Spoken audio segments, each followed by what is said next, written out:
Hello everyone, and peace of Christ to all of you. I hope my voice coming good and clear. Please invite your friends and let us have some good time together. First of all, happy Easter. He is risen. Our Lord, the living God, is with us. And he said, I will never leave you alone. And he said, every two of you mention my name, I will be between them, which means he will be the third. So he is listening, he is hearing us, and I'm sure he's enjoying exposing the lies of Muhammad. We tried today to use the program called Discord, but this Discord is dismiss stuff.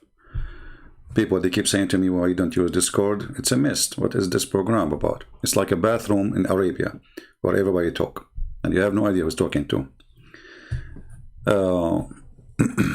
Actually, I deleted the server, and still people are talking.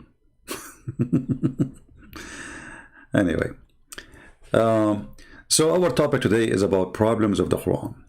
You know, one of the unique things about the Muslims, that the Muslims, they deny that the Quran have a problem. The Quran is amazing. The Quran is so good, you know, and they show you like funny videos, which is, you know, absurd to even to see such a videos. That a person hear the Quran, somebody singing the Quran, and he cry, amazing. My friend, your prophet, he was a mental ill person, and the Hadith and the stories prove it. So how come the Quran did not help him? You know what I mean, Muslims? But just to show you an idea how the Muslims respond to the mistakes and the stupidity of the Quran. This is a video of Zakir Naik. A person, he bought a book of somebody professional in Arabic, and he showed an example of mistakes in the language in the Quran. So this person here we see in the picture here is going to ask Zakir Naik about how come the Quran have a grammar mistakes. How the Muslims explain the grammar mistakes. You will not believe it, and you will die laughing. Listen carefully. More than 20 mistakes in Arabic grammar, and I will tell you some of them. إن الذين آمنوا والذين هادوا والصابئون. He said in Baqarah and Hajj, إن الذين آمنوا والذين هادوا والصابئين. Which is right? As-Sabi'un or As-Sabi'in? Number one. Number two. Brother, one question at a time, yeah, please. but at the same thing, he said in Surah Taha 63, Inna hadhani lasahiran. Mistake. Inna hadhaini lasahiran. Can you explain that? And there is more than that mistakes. Brother will allow you only the first part of the question. The second part will not allow because we have stated to. The brother has asked a very good question. I would like to be more concordant and agreeing. He has mentioned all 20 grammatical points. And the book is referring to Abdul Fadi. Abdul Fadi, correct? Is the Quran infallible? I can see some things. Yeah. Alhamdulillah, my side is good. And the Muslims like are so excited. He did not answer yet. He just told them the name of the book which he's reading from. And the Muslim like, Ya Allahu Akbar. Like, okay, what happened? Look at the Muslims.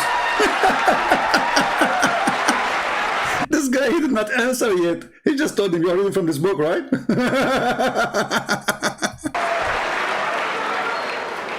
I will answer all 20 together. Because I've read the book. I'll answer all 20, inshallah. Inshallah. Point number one, brother. Point number one. Point number one to be noted that all Arabic grammar is taken from the Quran. Quran was the highest Arabic book. A book which has the maximum level of highest literature.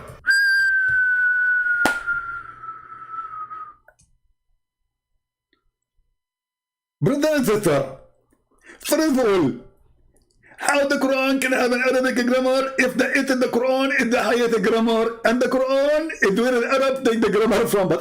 But before the Quran was exist, the Arab, they speak Arabic. Which grammar they used to use, Abdul?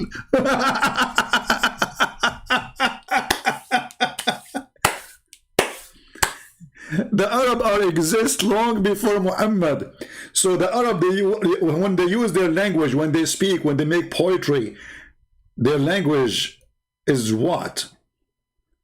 Based on what? So the Arab, they take their grammar for the Arabic from the Quran. But this is mean before that day, the Arab don't have Arab and they don't speak Arabic. Because in order to say such a thing, well, we have then to say that the first one who made Arabic exist is the Quran. Idiot. And now look what he will say after that. All the Arabic grammar has been derived from the Quran. All the Arabic grammar has been derived from the Quran. All of it. So the mistake, from now on, if it's a mistake, we will make it right because we take the grammar from the Quran. That's what he's saying. So he just showed him, okay, there's a mistake. It cannot be that. So he said to him, brother, all Arabic grammar have to be taken from this book, okay? And this is why I remember when I was a kid, you know, I said to the teacher a word, you know, in the exam, I wrote the word wrong. And this teacher, he hate me to death. He really hate me because always I get him busted. So and the day after he corrected the exam, you know, he took the papers home and then he fixed it, and he was coming and he's so excited and he have my paper in his hand. He said, look at this guy. Look at this guy who do not know how to write a simple word. Even a donkey can write it better than him. Even a kid, he is 6 years old, can write it better. And he started calling me names and etc. And I'm laughing and I'm smiling, you know. And the teacher, he got more nervous now. Why I'm smiling? He said, look at him. Look at him. After all what I said to him, he is smiling. Don't you have any feeling? He's talking to me. I said, I know, sir, but I just wrote the word as it is in the Quran. And the second I said that, you should see his face. He was calling me a donkey, stupid, idiot, a kid. He knew that this is a mistake. I mean, he spent it like 15 minutes just blah, blah, blah, blah, calling me. It was his day, like his joy. He finally, he is going to humiliate, because always I am the one who humiliate him. So today he got me busted.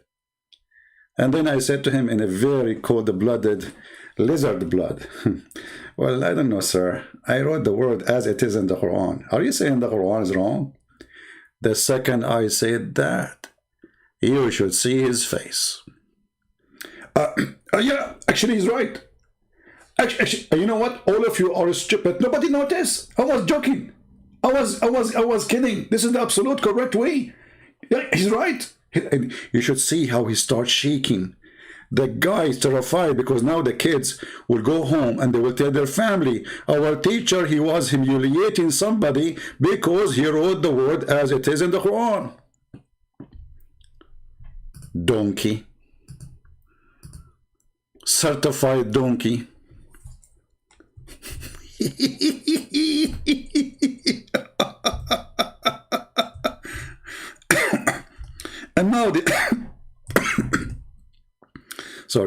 And now they ask Zakir Naik the same question, and instead of answering, what he do? He make a drama. All the Arabic grammar is coming from the Quran. He don't know Arabic himself. How he can answer such a question anyway? You know, how you know,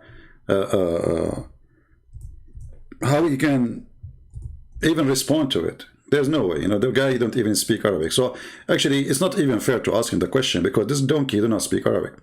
Like, they make a sound of verses, they memorize them by heart, but they don't know Arabic. So it's not fair to ask a question like this to such a person. However, look now what he will say, which is going to be a contradiction for what he just said. Listen carefully. So he just said all the grammar is taken from the Quran. And now, what he will say? He don't keep his mouth shut. You have to do poo-poo. Is the textbook of grammar, and all the grammar is derived from the Quran. The Quran can never have a mistake. Point number one. Point number two. Point number two. Point number two. It is like, you know, taking a ruler, and the ruler is there, has a measurement, and you're saying the measurement is wrong. See how stupid he is? He's saying, so you are saying to me that the Quran is the is the ruler of the grammar, and the ruler is wrong. But who's stupid who said that the Quran is the ruler? How it can be the ruler if the Quran is just a language or a book written in a language which exists for hundreds of years before Muhammad? How we can be the rulers when there's tons of books and there's poetry? So the Arab who make amazing poetry all this time, who speak the Arabic at that time is very strong, already established. How the Quran can be the ruler? And who is the one who said so? Just because it's a book of your religion, you are the one who decide that this is the ruler. But look what he will say after that. Just to show you that their intelligence, those who defend Islam, is very low.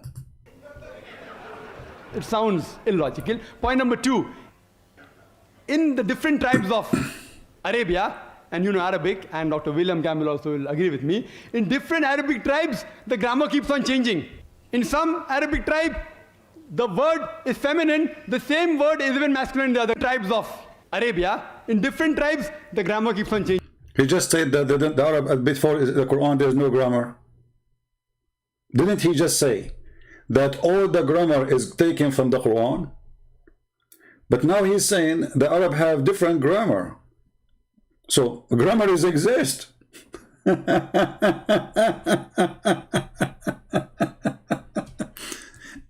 And secondly, if you say to me that the Quran, if you are saying to me that there is different grammar, how that can refute the question?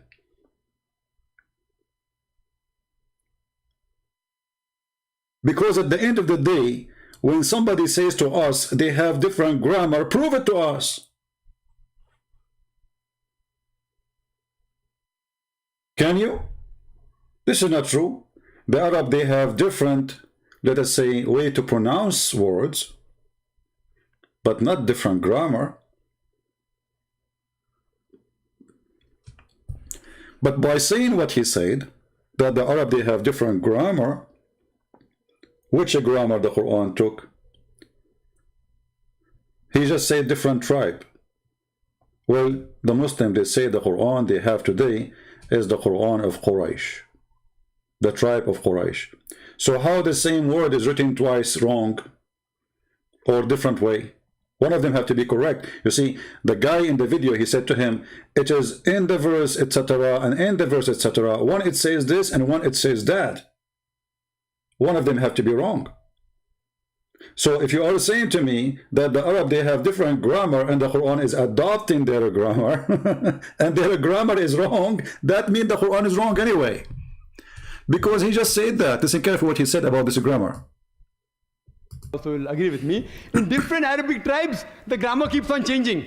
In some Arabic tribe, the word is feminine, the same word is even masculine in the other tribes of Arabia. In different tribes, the grammar keeps on changing.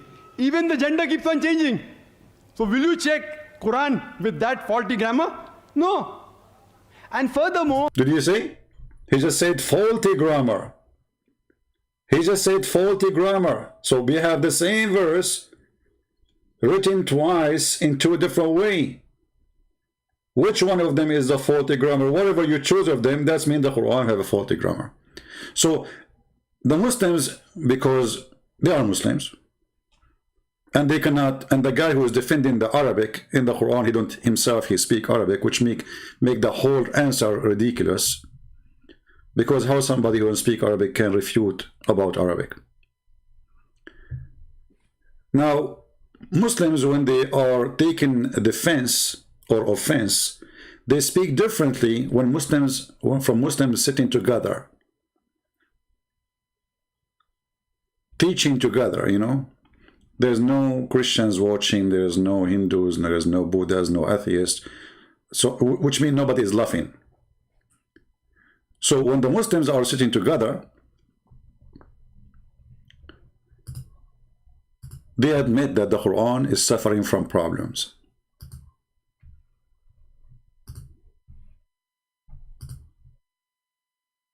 How the Quran is made, and do the Quran suffer from bad problems? So now this person here in this argument, we mentioned the grammar, But the grammar things, I don't talk about it usually, because who in here speak very good Arabic? And even a Muslim who speak Arabic, he can deny, he says Christian Prince is lying, blah, blah, blah, blah. And you know, this is only for those who speak Arabic, and that's it. And they can't play with it. But if we listen to this guy, he will say clearly the Quran have bigger problems from a grammar in Arabic. And remember, Zakir Naik, he said that the Arab, they have different grammar.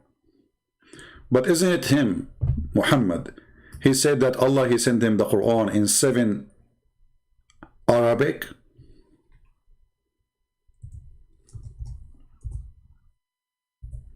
Do you remember?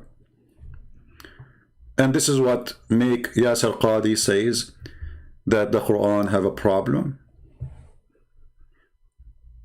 There's a hole in the narrative.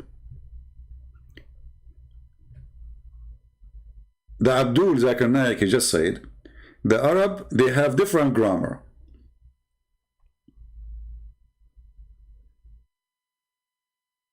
Let us go with this.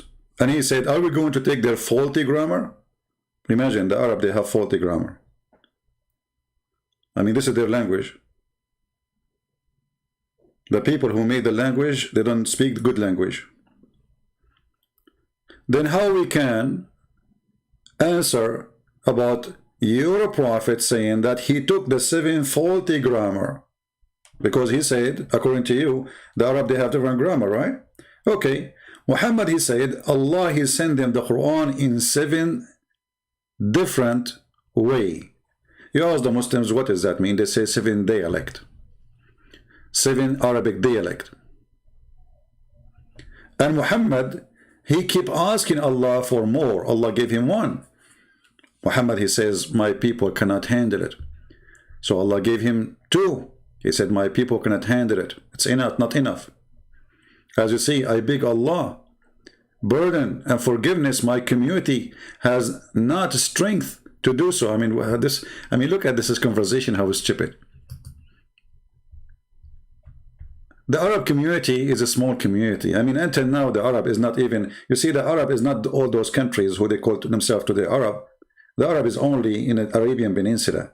The rest are not Arab. So until now, they are not even 30 million. Until now.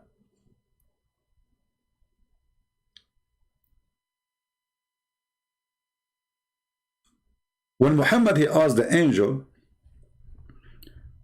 about the Quran, and the angel came to him and said to him, Allah has commanded you to make your community to read Quran in 1 dialect, which is very silly. And what is that? I mean, why? What? I mean, all of them, they speak the same language, but what the point of this dialect thing? Then the Prophet said, I beg Allah, burden and forgiveness, my community has no strength to do so. What does that mean? What do you mean have no strength to do so? Any Muslim can tell us what does that mean? So how Zakir Naik, he recite the Quran? Now, he have only 1 Quran. How you Muslims now, you recite the same Quran which is Zakir Naik reciting. But Muhammad, he said, they cannot do that. He said clearly, this is impossible. So he asked for more way of the Quran, more dialect. So Allah, he sent him another Quran. So now we have 2 dialects. Muhammad, he asked for more. 3rd time, 4th time, 5th time, until it is 7th time. And then he said to them, in whichever mood they read, that will be correct. But Zakir Naik, he said, no, it have to be only one mood. Because the Arab, they have faulty Quran. So, in this hadith here, it was Allah who adopted the Arabic of the Arab, not the opposite. This is why he is sending it in the dialect of different tribes of the Arab. But we know what is behind the story. This is not about dialect. The fraud of Muhammad is so clear, he cannot repeat the same verse twice correctly. He say it second day or third day, he say it differently. So they ask him, how come? This is not what you said last time.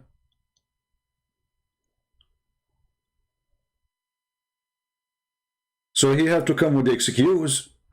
Okay, how come I mean, this is a word from Allah, how I can change it? I told them 2 weeks ago or a week ago or 2 days ago this verse in a certain way, and now I'm trying to say it again, but it's coming differently. I'm adding different words. So he claimed that, oh, I did not tell you that I asked Allah. He even put the conditions on Allah to send him 7 Quran. And here in this story, you will notice many stupid things about this.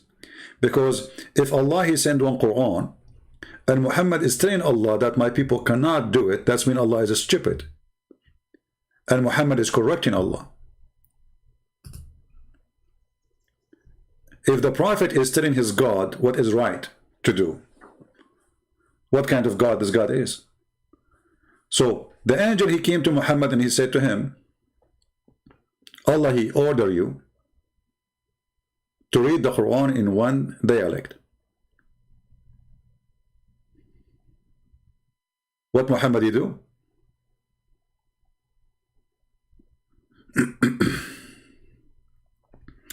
Wasim Ali, you want to call? Okay, no problem. Let us open our palto.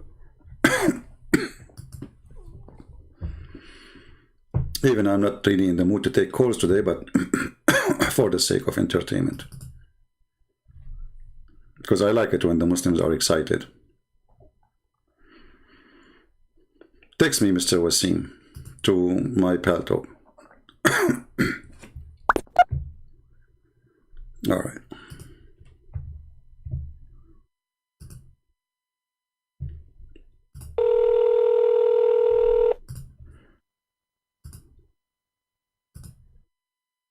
Hello? Hi, can I get a mic check, CP? Mark check? Mic check. So I'm coming through loud and clear, correct? I'm calling from what? I said I'm coming through loud and clear. You can hear my voice. I hear you. Sorry, you know, your English is difficult for me a little bit. I'm not saying your English is bad. My English is bad. So what do you want to say to us, Mr. Wasi? You're a Muslim?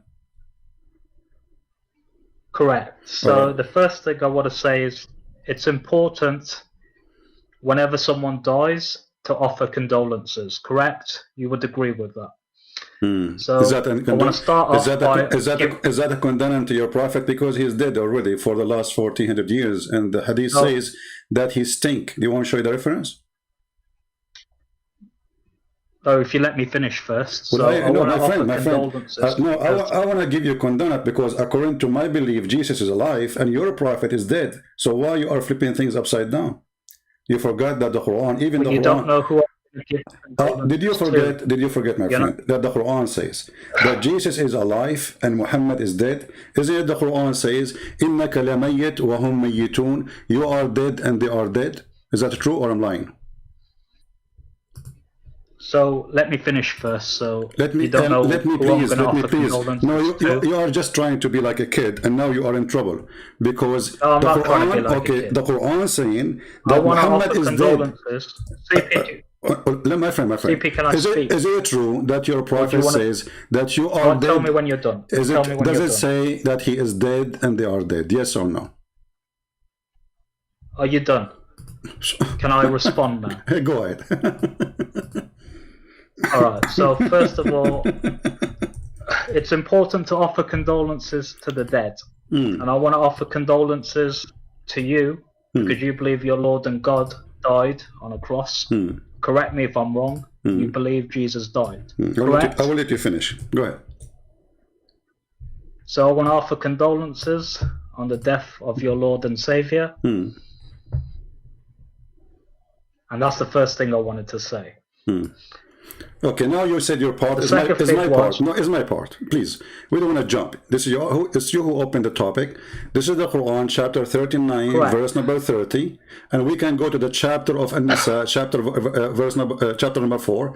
There it says that the Messiah is alive, And your Muhammad here in chapter 39, Allah says to him, إِنَّكَ لَمَيِّتْ وَإِنَّهُمْ مَيِّتُونَ. You are dead and they are dead too. So let me offer you my condolence. And now I can show you the hadith where it says that the Muslim did not bury Muhammad for 3 days and he stink. And Ibn Abbas, he said, so you don't believe Jesus died? Hold on, so hold you on, don't hold believe on, hold Jesus on. died? No, because you are offering me condolence for his death, but he's alive. So, but is he alive now? Did he die or not? Is he alive or not? But did he die? Okay, but is he alive now or not? So how you come to me, he says, I offer condemnation for you, because my Lord, he over death by death. Your Lord, he is dead and he is a stink. Even the hadith says he stink. So Jesus, listen, so you see, you are trying to make fun. You are trying to make fun, and now you got yourself busted. Isn't it true that you're a prophet, when he died, he stink? And the Muslim did not bury him for 3 days. Christian P, listen. Okay, you said here we go. Lord So you are calling me names now. I did not call you names because simply you are in the corner. Your name's Christian P, correct? Okay, you say, here we go. Okay, here we go. So you are a coward and you are in the trouble because your prophet, he stink. I said I can offer you and show you the reference that you're a prophet, even his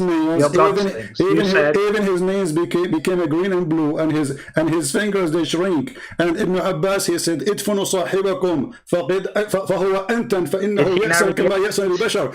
Bury your friend, he stinks like all a human. Listen, is it true or I'm lying? Did he narrate it? His what? Did he narrate it? Who? What narrated? Was it narrated? What narrated mean?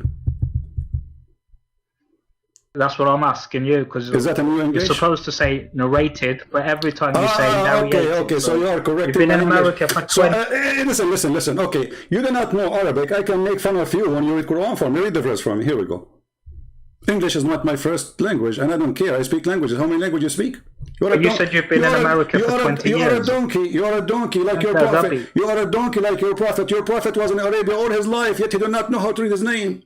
I'm going to go with your rule. But the one, listen. You are a son of Muta, like your prophet. You're a prophet. You said to me, you've been in America for more than 20 years. That's what you said, right? You don't know how many years I am here? And if I don't speak good English, that make me a donkey. You're a prophet. He spent all his life in Arabia. He's born there. He don't know how to write his name. He is a certified donkey based on your rule. Let me offer you my condolence. You are following a dead man. إِنَّكَ مَيِّتْ وَإِنَّهُمْ مَيِّتُونَ. You are dead and they are dead. Jesus is alive. And that is hurting your feeling. And you are calling me names, and everybody knows why, because you don't know what to say. Make fun of me, I'm not a prophet, who cares? But people are laughing. And the funny here, the Muslim translation says, verily you, Muhammad, will die. It doesn't say that in Arabic, it says, إِنَّكَ مَيِّتٌ. You are dead. It doesn't say you will die, but the Muslim, they have to explain it. I mean, how in the world Allah says to him, you are dead, when he is not dead yet. They will say Allah, he meant in the future, but in Arabic it says it clearly, إِنَّكَ مَيِّتٌ. You are dead. So let me offer you my condolence, my friend. Your prophet is a joke, and he stink, and he is dead. And even if Jesus is a prophet, he is not God. He is alive. According to your religion, he never been in grave. How do you explain that to me? Do you have an answer?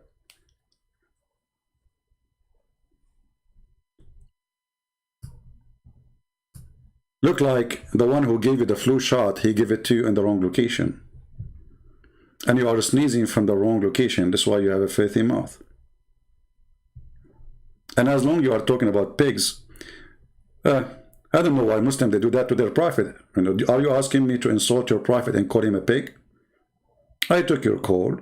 You want to debate me? You are excited to debate me? Here we go. You call me. You thought you can make fun of us? You got surprised.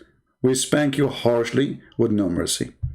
And this is what makes me so upset. You thought you can make fun of the Christians. Let me offer you condolence. Your God is dead. Who's next? Abdul, you are talking to Christian Prince. Those things you can do with other Christians, maybe, you know. But you cannot do that with me. I know what Muslim will say like 20 minutes in advance. And you can tell, can't you? 20 minutes in advance before even you say to me what you will say. I know what you will say next. This is why you got humiliated. Narrated.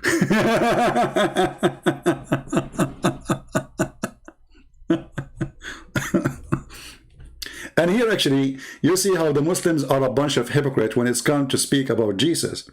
In one side they say Jesus never died. In the other side they lie. They say, okay, let me offer you condolence. Well, okay, hold on. We Christians, we don't believe that Jesus is dead. We believe that Jesus, yes, died. He was crucified. He was in the grave, yes. But there's no condolences needed because simply he overcome death by death. There's no grave can hold him and no death can take him. That is my Lord. Who is your Lord? This thinking Muhammad. I offer you to show you the reference. You coward, you start calling me a pig. And why you are calling me a pig? Do you know that that pig saved millions of Muslims every year? Do you know that all the insulin in the world is made from pork? Do you know that every surgery happening in this earth is happened by stitches made from pork? Do you know that your mother, she used lipstick, and your father, he kissed her, and lipstick, half of it is made of pork? You are a porky guy. Pork, sir, you know, the one who saved your life is a pig. The one who killed life is Muhammad. So a pig is better than Muhammad. That is the consequence of saying to me you are a pig. Go check it out, search in Google. When somebody do a surgery, he's a Muslim, what is the stitches is made from? Those material, they use it for stitching. This is from pigs. How dare you Muslims to use it? You should not accept it. Coward, liars. So they cannot refute us. They want to insult, but yeah. Never try to insult me, because you are no match. You are no match, not by insulting. I will refute you even in the insult, and I will insult you by a scientific answers. Your prophet, he stink. His nails turn pink. And he was a drunken man, yet he said to you, don't drink. He went around like a rat. And each time he see a woman, he have a diarrhea of a cat. I just made Quran. Why you bring this to your prophet? Here we go. Why you make it personal? Don't go there. I am not the person who you can make fun of. You Muslims should know better. Now we go back to our topic.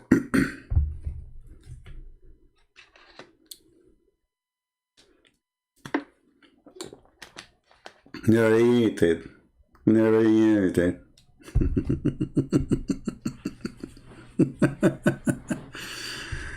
Oh, Lord have mercy.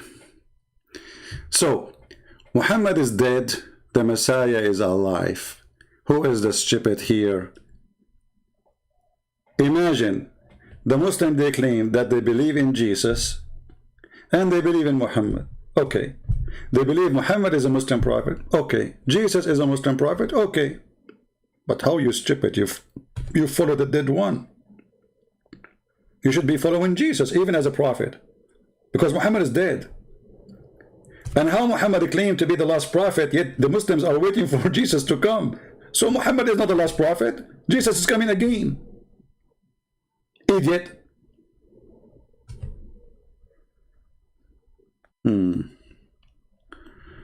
authentic hadith says the prophet stink. Well, Ahlul Sunnah, why you don't call me, and we will see if it's authentic or not. Is that fair, guys? Is that fair? Call me right now, Ahlul Sunnah. Here we go. Let me take a selfie for you, my friend. Smile. And you read it for me. Whatever you say, whatever the reading says, I will put it on the screen, and I will accept what you say. What your scholar says. Is that fair, guys? One of the funny things about Muslims, look what he just said. Why you lie? You love to lie, man. No authentic hadith. Okay, are you saying the hadith is a lie? Let us go with this. If you are saying to me the hadith is a lie, that means you Muslims are a bunch of liars. Because who is the one who wrote this hadith? You. Who is the one who collect the hadith? You. Who is the one who published the hadith? You. And then when I read the hadith, I am the liar.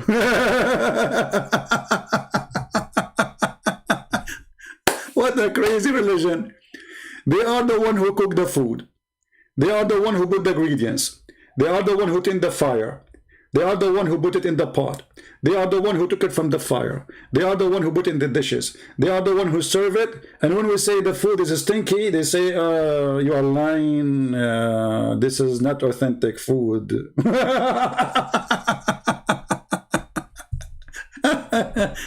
I love the Chinese when they said he left as a donkey, never came back as a horse. I love them. That's very wise. I don't know they were talking about who at that time, but obviously it was somebody, you know, saying stuff like this. So you wrote the hadith, you collect the hadith, you print the hadith, you teach the hadith. From the 1400 years until now, keep carrying the hadith in the top of your back like a donkey. And then you drop the hadith in front of me. And then when I read the hadith, you say to me, this is weak. What a hilarious religion, man. I love it. Do you see the stupidity? Seriously. Do you see the stupidity? What happened to the brain of a human being? What is your brain, man? So you write it, you print it, you collect it, you transform it, you print it. Today we are going to teach to the hadith. Ibn Abbas said, brother, that the Prophet, when he died, he said to them, bury your friend because he think. Hey, brother, this hadith is not authentic.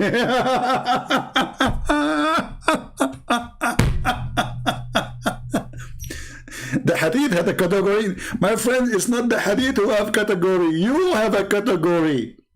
Because you idiot, if the hadith is not accepted, why you put it in any category? Say this is not right, just throw it in the garbage.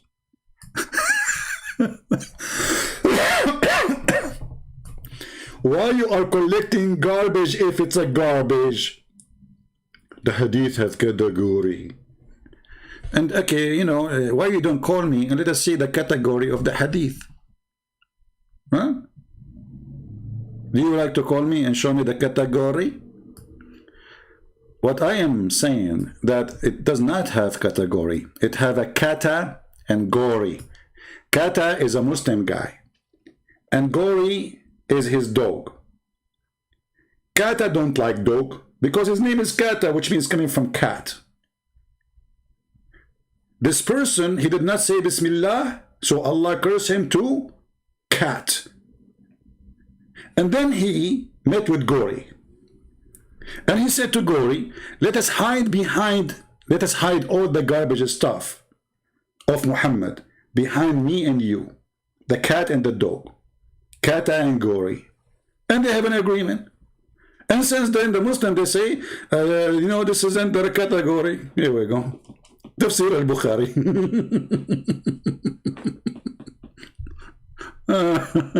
Category.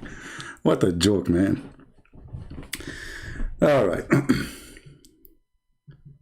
Why you don't call me?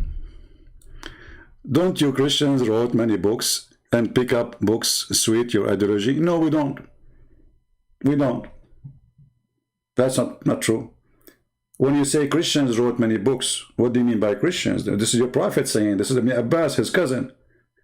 For us, all the disciples of Jesus, whatever they said, we have them in the books there. We have their letters, the exchange of conversation, we have their act, even we have their revelation, and we accept it. It is you Muslims who play the game that this is bad and this is good. And all of us, we knew that even the one which is called Da'if, we just played the video yesterday where your Shaykh, he said to you that Da'if hadith is accepted, did not flunk. Our prophet died and your God died. Thank you, Wasim. That's mean your prophet did lie. Be my witness. Wasim, he witnessed that Muhammad is a fraud. He just left Islam. He just witnessed that Muhammad, he lied when he says that they crucified him not, they killed him not, but Allah take him to him. Muhammad is a liar. Thank you, Wasim. Anyway, let us go back to our topic. Those Muslims are very upset. It's okay, I understand. I mean, put yourself in their shoes. I mean, if they wear shoes, right? The Gospel of Thomas, we did not, okay, see, when you say the Gospel of Thomas, this is gospel for whom? This is not our gospel. Gospel is something we believe in. We don't believe. Those are fiction books written by, we don't know. Like, as an example, you Muslim, you say there's a Bible, it's called the Bible of Barnabas, and you keep talking about it. But that book, Barnabas, says that the Messiah is Muhammad.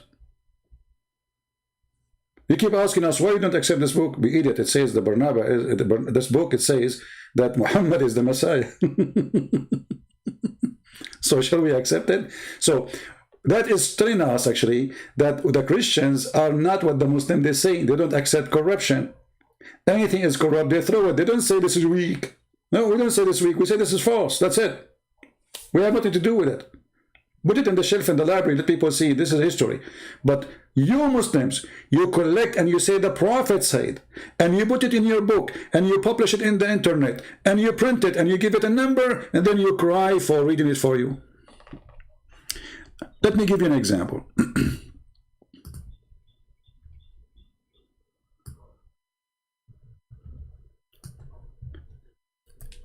Yesterday, we heard Mufti Mink. He was saying that it is unjust that God, he punished somebody, he did not commit sin. He says even this is a blasphemous. Hey, the rich guy called me, Wasim. Blasphemous. Fissy. He said that. And this is a hadith which is sahih, that in the day of judgment, Allah will take all the sin of Muslims, even if it's heavy as mountains, and he will place it on the top of the Christians and the Jews. Is that sahih? Authentic? Yes. It is. Right? It is. If we go to this hadith as an example, which is proving that your prophet was mentally ill, is that hadith is weak? This is al-Bukhari. Aisha, she said the prophet, he was bewitched. So now we learn that the prophet was bewitched, and this is authentic. Okay, what bewitched mean? Muhammad was under control of the devil. He is a satanic messenger. Because witch and black magic have one meaning, that shaitan has full control of your prophet. Aisha, she witnessed that the prophet, he was bewitched, and he began to imagine that he had done a thing. In fact, he did not. If you go to a doctor and you tell him, I am bewitched, he will laugh. He will say, no, you have a mental problem. Let us see what the problem. So according to your science, according to science today, your prophet is mental person. He had mental illness. This guy, He go to the, he opened the, you remind me, your prophet remind me of a guy, you know, he's one of my cousin, his name is Abdul. So he is heavy when he sleep, you know, when he sleep, he's so heavy. So he woke up at night and he went and he did poo-poo and he pee. He came back to the bed and he lay down and then he remembered something. He said to his wife, my cousin. He said, what, honey, why you are waking me up? He said, when you open the bathroom door, does the light come on by itself? She said, no, honey, this is the door of the refrigerator. And this is your prophet. Your prophet, he opened the door of the refrigerator. He do pee and piss and poo-poo there, thinking that he is in the bathroom. And this is exactly what the hadith is saying. That the prophet, he imagined he had done a thing. In fact, he did not. Prove me wrong. Can you prove me wrong? Do the door of the bathroom of your prophet, when he open it, the light turn on automatically, or this is the refrigerator? Are you with me? I'm sure you are with me, but you don't know what to say. What you will say now, this is weak? Say it's weak. Please, go ahead. What we see here, that your prophet is weak. Your prophet obviously is messed up, you know.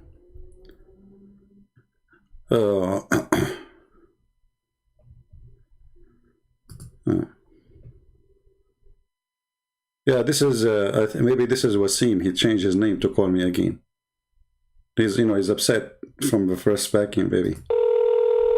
Yeah, this is the same guy. He called me again. Hello? Hello? Hello?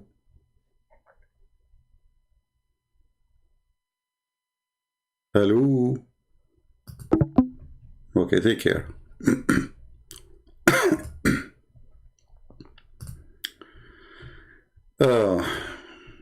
Okay, let's go back to our topic. And those things only happen with someone like Muhammad. He's a prophet of God, my friend, protected by Allah. Protected by Allah. Let's give him a chance again.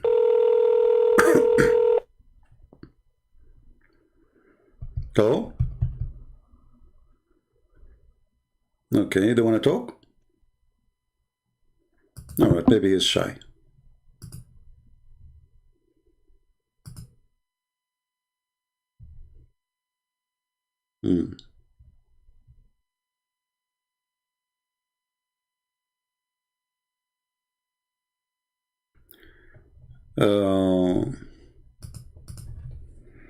We have the person who left Islam last 2 days ago, I think.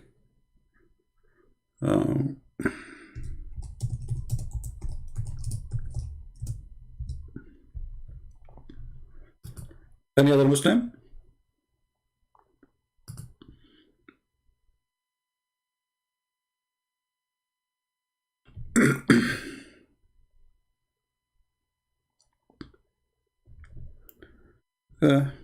Okay. Dear God, another type. Okay.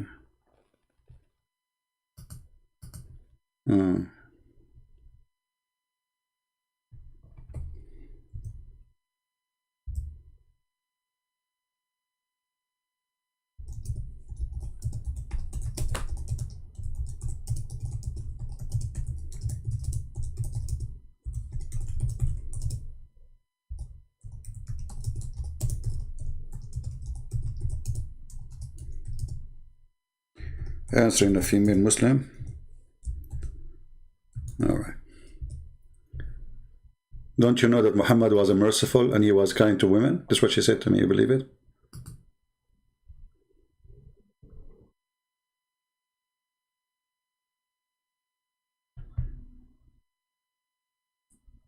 All right. Happy for you, my friend Tawfiq. Good for you, my friend. Okay. Any Muslim would like to, my friend, want to debate now? Okay, let's see this one. says he is not online. Okay, this guy is not online.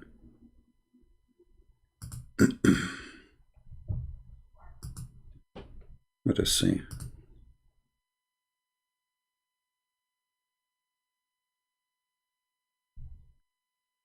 I seen your life that you call me. Okay, let's see.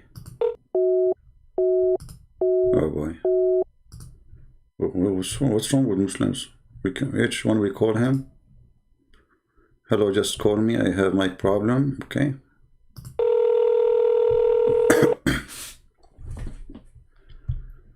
All right, Christian Peter, why do you keep hanging up? Did I tell you guys that he changed his name, the potato?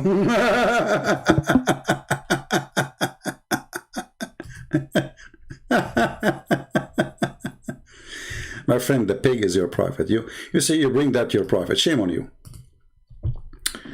Anyway, I don't mind really, I mean, for fun, but we are adult, you know, we laugh from time to time, yes, and you are a joker, I agree.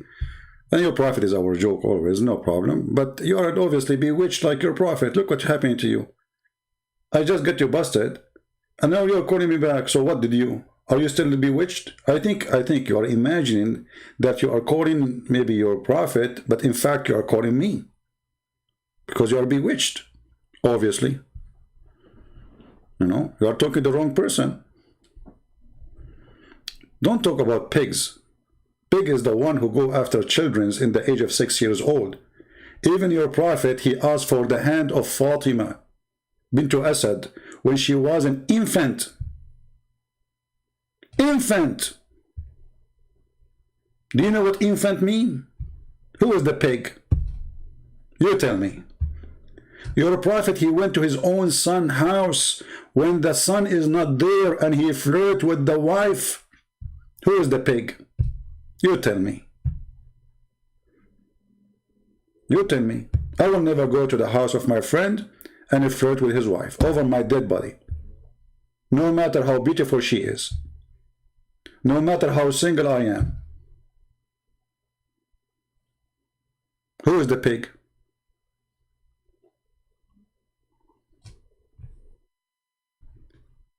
Anyway. So today we are going to talk about more problems of the Quran. While the Muslims in some places, when they are speaking in general, like in front of public, where only Muslims there, they speak in different way. But when there is mixed Muslims and non-Muslims, they speak totally different answers or different conversation. This is here Mr. Nouman Khan. Nouman Khan is very well known. He's a very popular in WhatsApp, you know. Women in WhatsApp, they like him. He was teaching the Muslims about the Quran, and he admitted the Quran has problems. Listen carefully. It's not me who said that. But anyway, one of the cool things I want to share with you is that one of the most fascinating studies in the Quran. I want you to take a note. He just said fascinating. And then he will say the fascinating things in the Quran, it had a problems. Brothers and sisters, one of the fascinating things, take a note. This is in the minute 4 minutes and 11 seconds. One of the most fascinating things in the Quran, and now right away he will start talking about problems in the Quran. How the Quran is fascinating and you are counting the problems. Go ahead. Quran is actually how the surahs of the Quran are organized. And this is actually... Did he say organized? Did he just say organized? A minute or two after he would say the Quran is not organized. Actually a number of different subjects together. The first subject is how are the surahs themselves organized? Fatiha is first, Baqarah is second, Ali Imran is third, etc., etc. Why are they in this order? Because from a Western academic standpoint, and by the way, the first time I studied Quran seriously, it was not from Muslims. It was from non-Muslims. The first time he studied the Quran seriously is from non-Muslims. This is why Muslims come to hear and listen. Because you go to a Muslim program all what they are saying, praising the Quran, amazing book, amazing prophet, so they hear nothing true. Here, we have a sharp knife, we chop, chop, chop, chop, chop, and we show you in details. This is the butcher shop.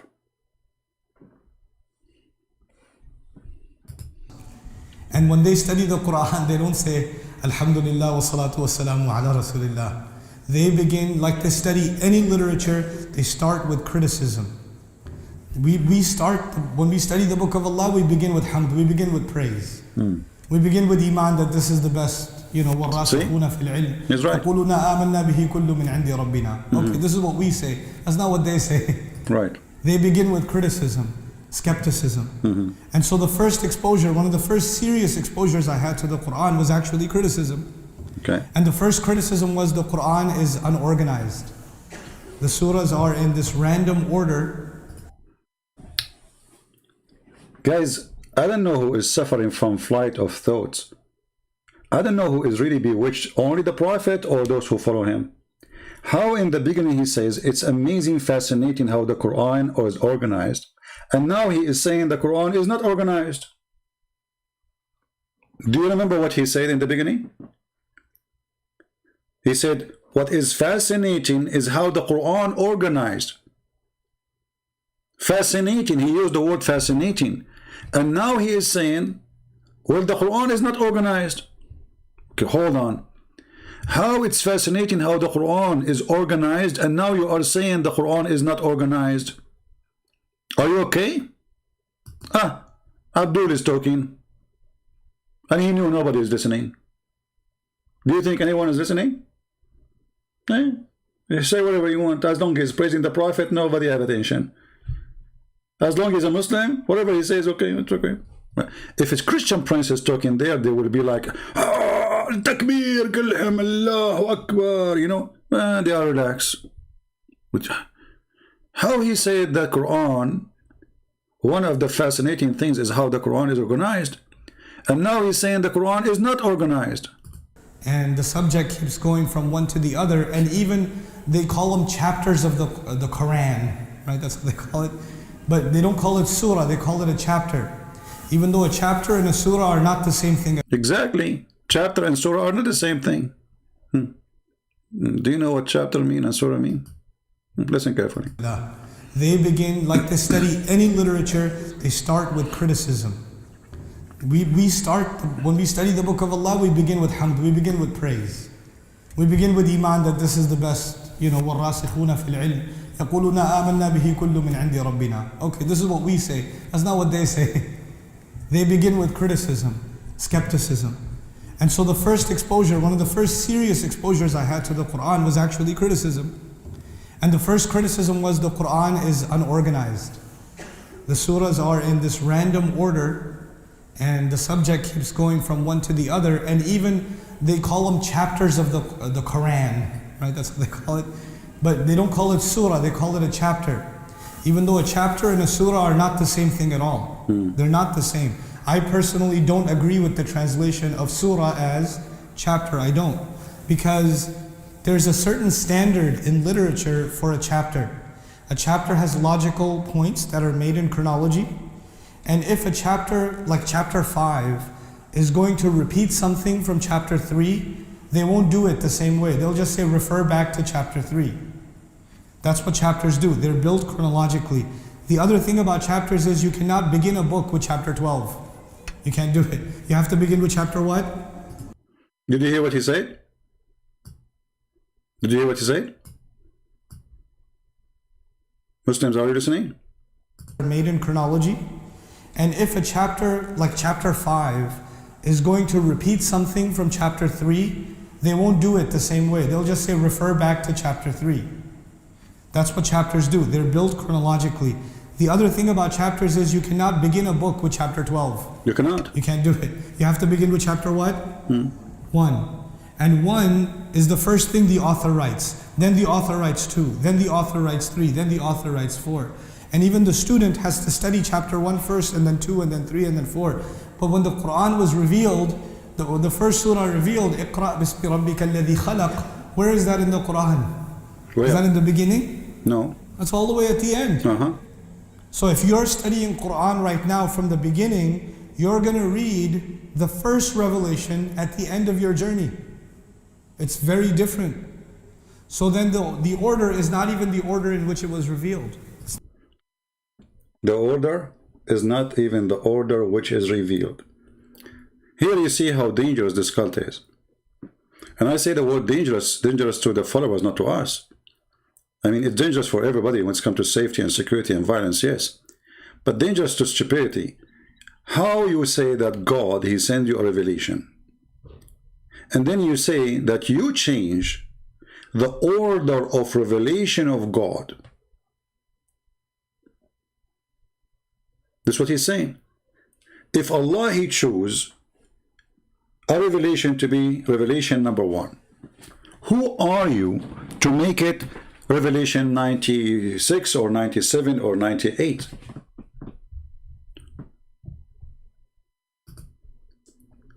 How many times we heard the Muslims saying that we Muslims, we preserve the Quran? Is that how you preserve the Quran?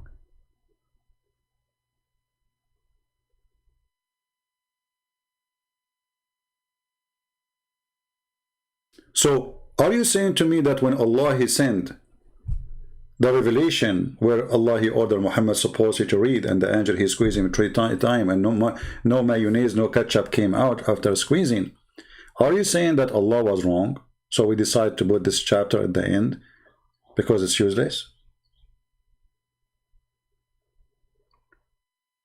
Who is a Muslim can answer us about this?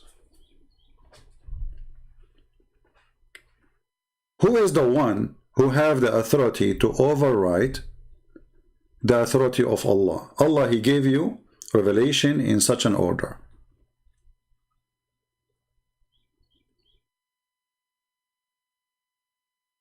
When the Quran was memorized, no, the Quran was not memorized in any order. You know, if you read the Muslim history books, you will see that they were collecting verses, not chapters. They were collecting verses, like this guy here remember this guy here remember that. You know?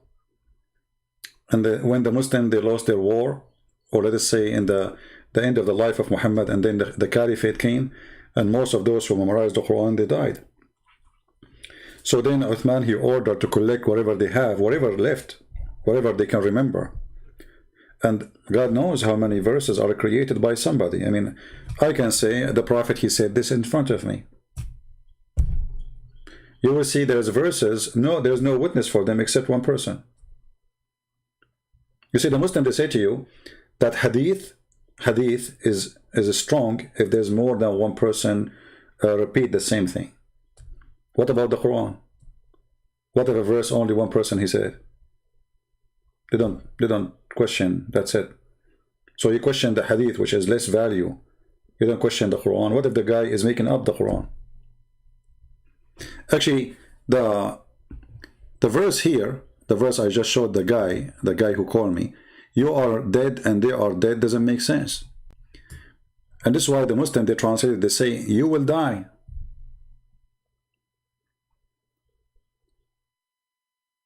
Because the Arabic is so clear, it says, innaka mayyitun, you are dead.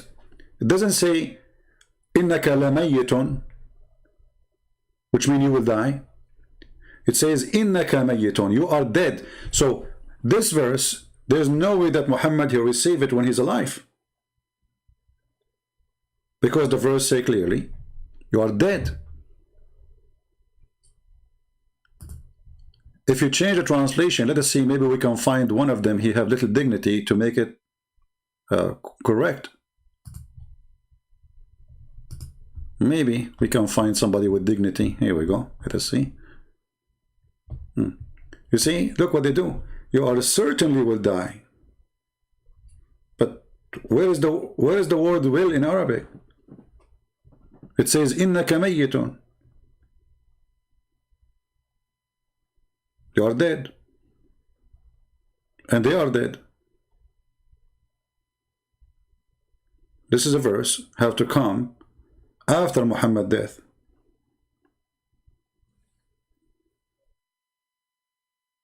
Otherwise, you don't say to a person, you know, unless it's a prophecy about, okay, let us say metaphorical way, but this is no, this is literally, like, you know, Jesus, he said, let the dead bury the dead. He was talking about the funeral, which means everybody will die. But here it's a message to Muhammad himself saying to him, you are dead. Not you are going to die. And actually here you ask yourself, I mean, what is the message here? You are dead, you will die. Muhammad, he knew that. What is the news?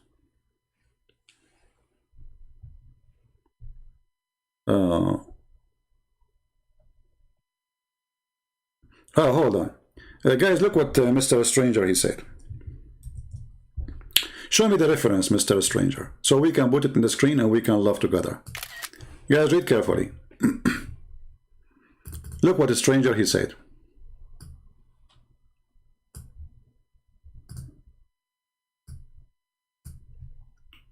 And this is why I say that Muslim answers are priceless to help us to expose Islam.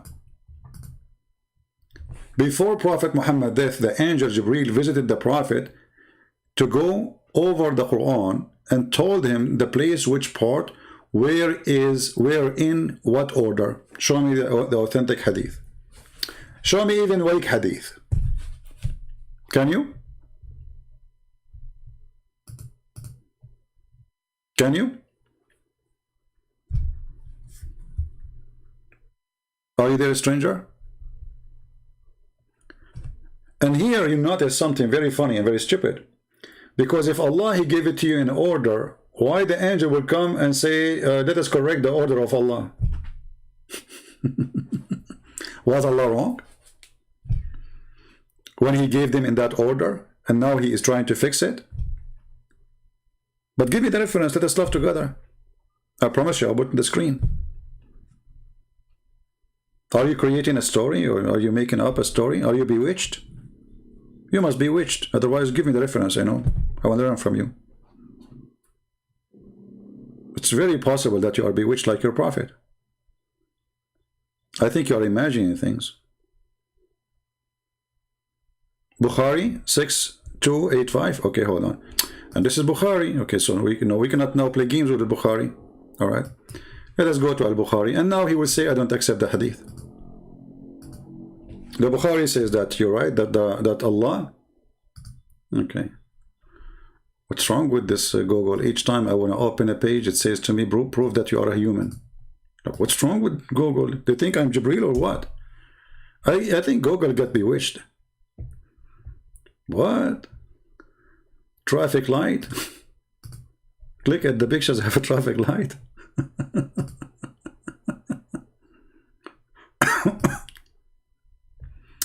All right. All right. So you said Al-Bukhari, hadith number what? 6285. Okay, let's see. Hadith Al-Bukhari 6285. Okay. Let us see if we can find this one. All right.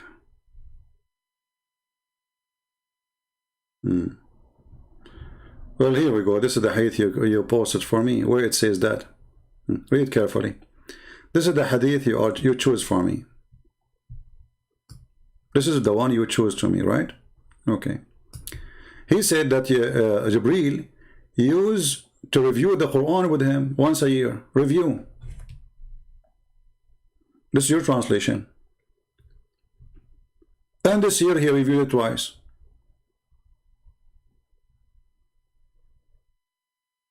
Are you there? Where it says that he put the Quran over his chest.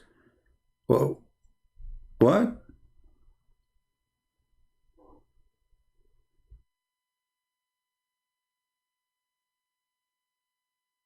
Where it says that? Secondly, why the angel Jibreel is reviewing the Quran with Muhammad? Isn't it the Quran says that we gave you Quran and we promise you will not forget?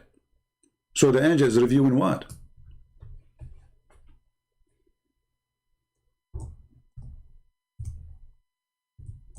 I'm waiting for the reference for what you said to me, that Jibreel, he is the one who told him how to order the Quran. Doesn't say anything about this. Here we go. This is your Muslim translation, the same Muslim website.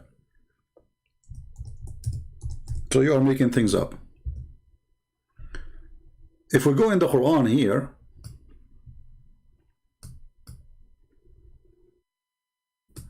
chapter 87, verse number 6, it says that Allah, he says to Muhammad, we will make you recite the Quran and we will not let you forget it. So why the angel is reviewing the Quran with him?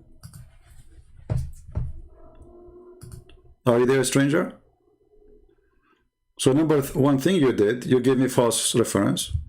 Number two, Muhammad do not need to review the Quran, for Allah, he promised him he will not forget it. Who is a Muslim, he agree with this verse?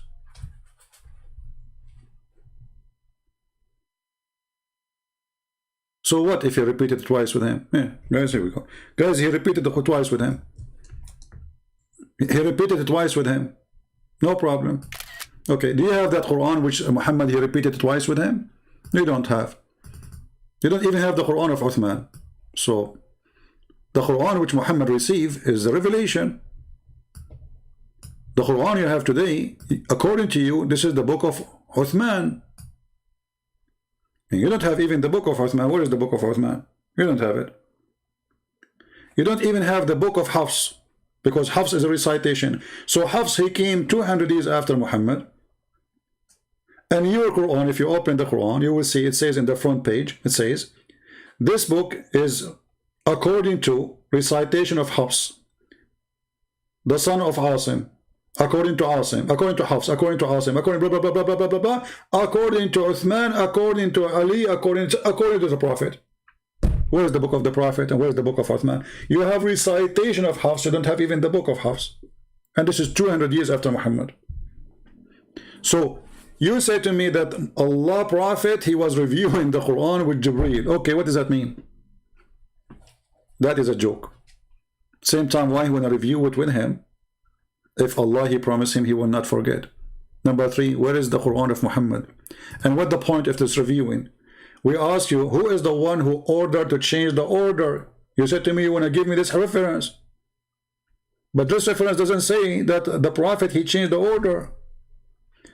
And if the Prophet, he changed the order, is he God? If you're God, he gave revelation in a certain order. Yeah, he reviewed the Quran in correct order. What Quran, correct order? The Quran which he gave him. What is the correct order? This is why if we go right now and we search in Prophet Google, peace upon him, you will see that it says revelation according to revelation. Quran according to revelation. Let's search for it.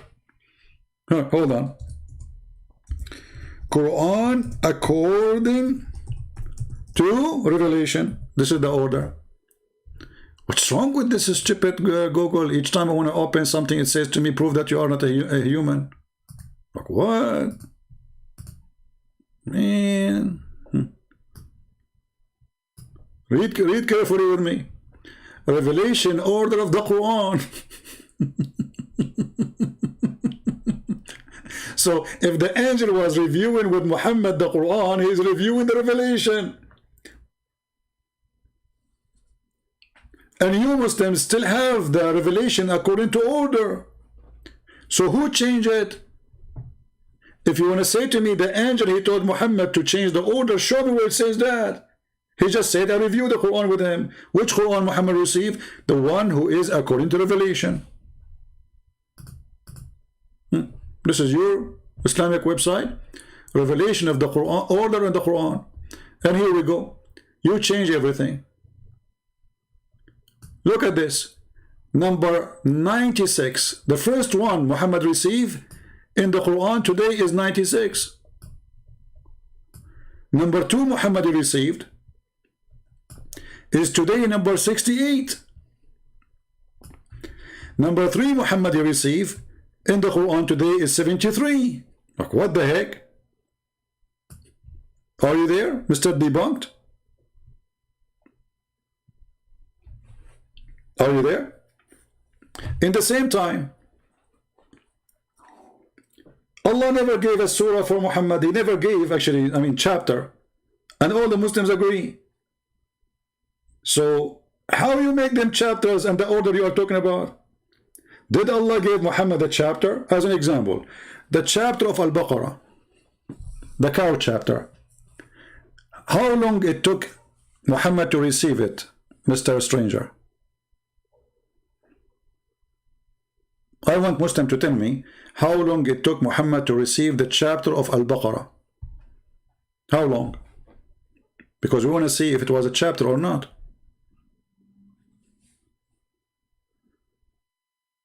Any Muhammad have an answer?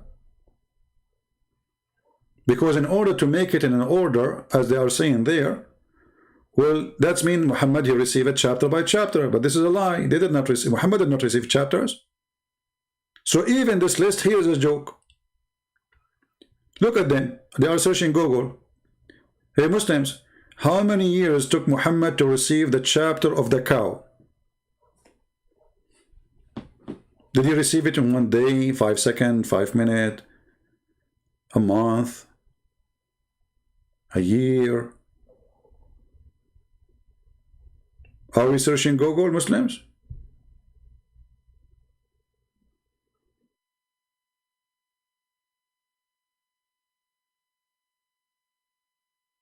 They are busy searching Google.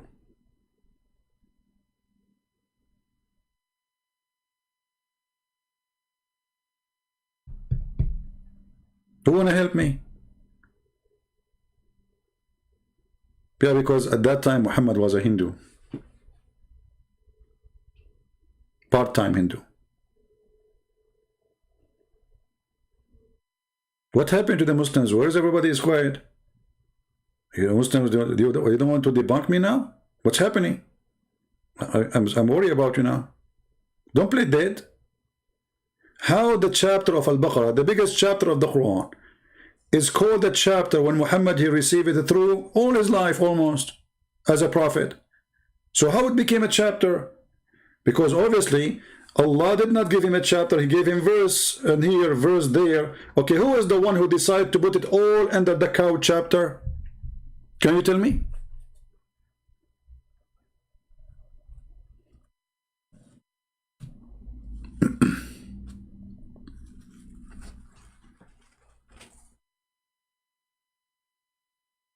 Hello? Ramadan is coming soon? Yeah, I bought a lot of beer already. I don't drink, by the way. I drink like once a while. I mean, if I buy, like, I bought a wine bottle, I think, in the before the Christmas. I assure you, this wild bomb is going to stay for the coming year. Usually, I throw it out because it became too old, you know, open, before I can even finish half of it. Any Muslim want to help me?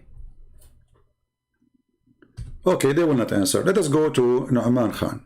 Nouman, he will answer. Thank you, Nouman. The Muslims are now, they are taking a nap. What we can say? They decide to take a nap and bingo.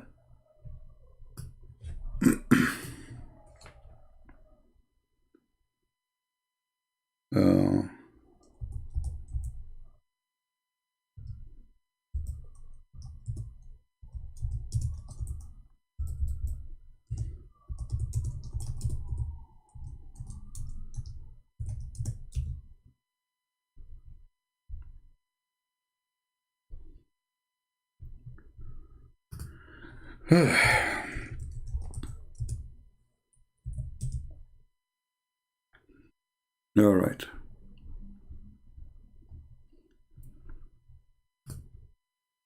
Mr. Nouman, can you help us, please? Okay, Nouman is coming. Hold on. It's not chronological. The other problem is the order, you know. Hold on. Did he say the word problem? Hey, Muslims, did your brother, your sheikh, he just say the other problem? Maybe I did not hear correctly. Did he say the other problem? You see the title of my video today, the problem with the Quran. Muslim, they say there has no problems. I say there's tons of problems. Okay, So maybe Christian Prince is lying. Because what the Muslims say, he's lying, you know. He's lying. Okay. But we just heard your sheikh saying the other problem of the Quran. Listen carefully. It's not me who said that. Chapters do. They're built chronologically. The other thing about chapters is you cannot begin a book with chapter 12. You can't do it. You have to begin with chapter what? 1. You have to begin. This is wrong. You cannot begin with chapter 12. You begin with chapter 1. This is a problem. And 1 is the first thing the author writes. Okay, who is the author? Allah. Okay, what is the first one? The Muslim, they put it now 96. So chapter 1 in the Quran is 96 today. I mean, do you see how much corruption they do to the Quran? Let us continue. Then the author writes 2. Then the author writes 3. Then the author writes 4. And even the student has to study chapter 1 first, and then 2, and then 3, and then 4. Exactly. You know, you want to read about God, you go to the book of Genesis. In the beginning, how God, He created the earth and the heaven. How He created light. You start step by step. That is a smart, intelligent book. The beginning. God, He introduced Himself. Who He is, what He did. In the Quran, there is nothing. Read. Read what? He did not even give him a book. Even the phrase read is stupid, because did Allah give Muhammad a book to read? No. Even Muslims, they say that Muhammad do not know how to read. So how you say to him read, yet the guy don't even know how to read, and you did not give him a book to read. So the introduction is stupid. He said there's none problem. He said non-Muslim. He said non-Muslims say it's problem. No, he did not say non-Muslims. No. He's explained the Quran. In the beginning, he was saying to you, he learned about the Quran seriously from the non-Muslims, yes. But now he's counting for you how the Quran is made. There's problems. Don't tell me non-Muslim says that. He is saying that. Listen carefully. But when the Quran was revealed, the first surah revealed, Iqra bismi rabbika alladhi khalaq. Where is that in the Quran? Is that in the beginning? No. That's all the way at the end. So if you're studying Quran right now from the beginning, you're going to read the first revelation at the end of your journey. Well, this is a big problem, because don't you want to know what happened first day to Muhammad? Don't you want to know how Muhammad became a prophet? Don't you want to know the most exciting moment where Muhammad suddenly he became a believer because he was a pagan as this guy, he agreed? And later we will see that. So how you put the beginning of the story, you throw it at the end as if it's not important. And who authorized you to do so? Listen carefully. It's very different. So then the order is not even the order in which it was revealed. It's not chronological. The other problem is the order, you know. Do you see? The other problem. So the problem, number one problem, is all what we said. Many things. And now we have another problem. Now listen, if the Christians or the Jews or the atheists, they say this is a problem, and that's mean they are lying. But the guy is agreeing. This is, if they are saying this is a problem, right? But the guy, he agree. The Quran is not coming in order, correct order. He told you that the author, he write the book, chapter number 1, chapter number 2, number 3, etc. You don't read the book from chapter 12. If somebody want to study the book, he go to chapter number 1. And he said clearly, you don't go and recite something you read already. You go, you say, go to reference, etc., and page, etc., where we mentioned that. And now he is counting the second problem. What is the second problem? Is that according to the Christian and the Jews? No, this is according to Muslims. Why? Listen carefully.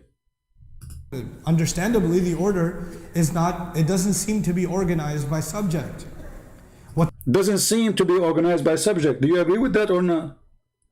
Let us say, for the sake of argument, the Christian saying that. Is it true? Is it true? It's true. He just said it doesn't seem to be organized by object or subject, sorry. What that means is that you know the subject matter in the Quran, like in Surah Al-Baqarah. Today we're talking about. Read, who is the one who says about Surah Al-Baqarah, the Christians? He has given you an example how the Quran is messed up.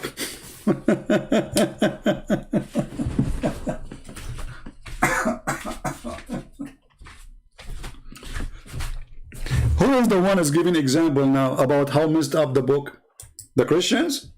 No, he is. He said as an example, look how messed up it is. Listen carefully. Understandably, the order is not, it doesn't seem to be organized by subject. What that means is that you know the subject matter in the Quran, like in Surah Al-Baqarah. Today we're talking about Surah Al-Baqarah, the biggest surah of the Quran, 286 ayat, revealed over several years. Did you remember I asked the Muslims, did Muhammad receive the Baqarah in one day? They went dead. Nobody answered. Do you know why they don't answer? Because he did not receive it in one day. He received it in many years. Actually, more than it might even maybe took him the total of all his life as a claim to be a prophet. Between 10 to 15, 16 years at least. So how we can make it a chapter? You know what I mean? This is what how Muhammad received Quran. Muhammad, he go to the house of Hafsa. Hafsa, she fought. Muhammad, he make a verse about the fort. Second day, he go to the house of Khadija. Khadija, she was dead. Let us say Aisha. Aisha, she she made honey for him. She had complained from his honey, as the Muslim they complain. Muhammad, he gave a verse. Okay, how we put them in one chapter? And between them 10 years. Who is the one who decided to put them in one chapter? So it's confirmed that Muhammad never received chapter, which means the Quran we have today is totally messed up. And this is what he's going to say to you. There's no order and there is no logic in the chapter itself. Listen carefully. One part of it is actually Makki. The last two ayat are Makki.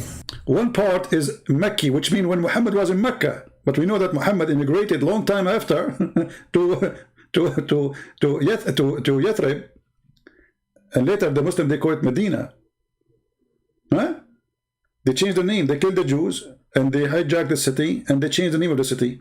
So the chapter began in the beginning of Islam and end at the end of Islam. How it became a chapter? These were revealed at the Mi'raj. So the most of the surah is revealed after the Prophet migrated, but 2 ayat are from before he migrated. Okay, 2 ayat before he was migrated. Did you see? Did you hear that? 2 ayat before he was migrated. Guess what ayat he's talking about? They are at the end of the chapter of the cow. This is additional proof that the Quran is a joke. He just said that those 2 verses are the first verses he received. Remember this video saying that he is going to explain the last 2 verses of the chapter of Al-Baqarah. The last what? The last 2 verses of the chapter of Al-Baqarah. And he just said those verses, they were the first he received when Muhammad was in Mecca. 10 years after, 15 years after. The Muslim, they have many verses.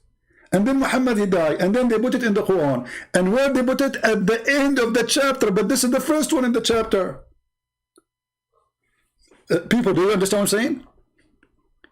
He just said that those 2 verses, he received them when he was in Mecca. Only 2 verses from that chapter. But where are they now? They are the last 2 verses in the chapter. Okay, hold on. How the first 2 verses he received them in Mecca of the chapter became at the end of the chapter?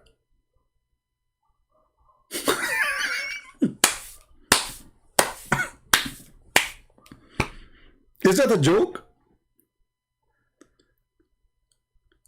Are we listening, people? Do you understand what I'm saying?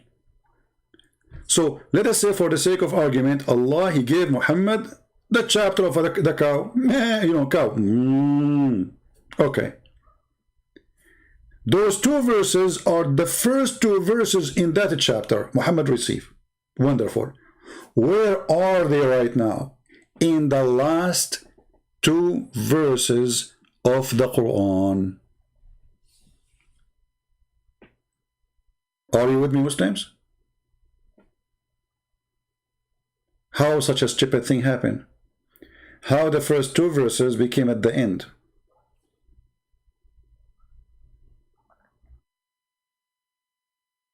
Where is Mr. Danger and Stranger, whatever their name? Are you there? If Allah gave it to you in an order that this is the first two verses, how they became at the end of the chapter?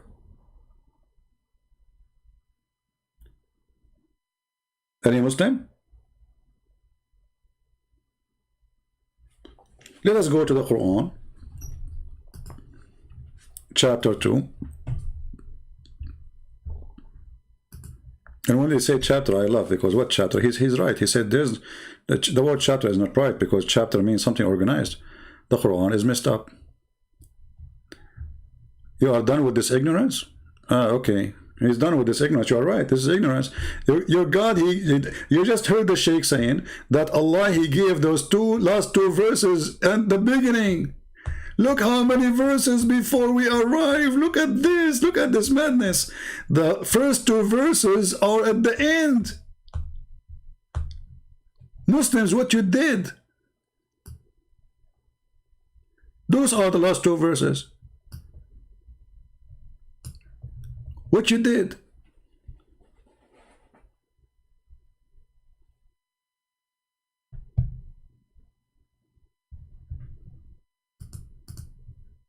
Who allowed you to change the words of Allah and to change the location? Isn't it the Quran says that those who change the location of the word of Allah, Allah curses them? Huh?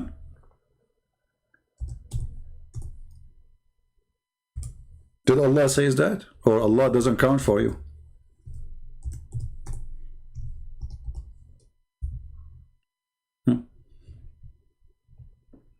Chapter 5 verse 13. They changed the location of the words. Chapter 5:41.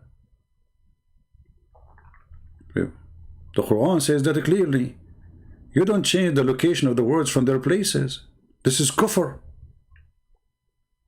He even insulted the Jews. He said the Jews, just because a guy, he put his finger in the top of a sentence, they said they changed the location of the word from their location. Of the Jews, there are those who displace words from their right places. Do you see it?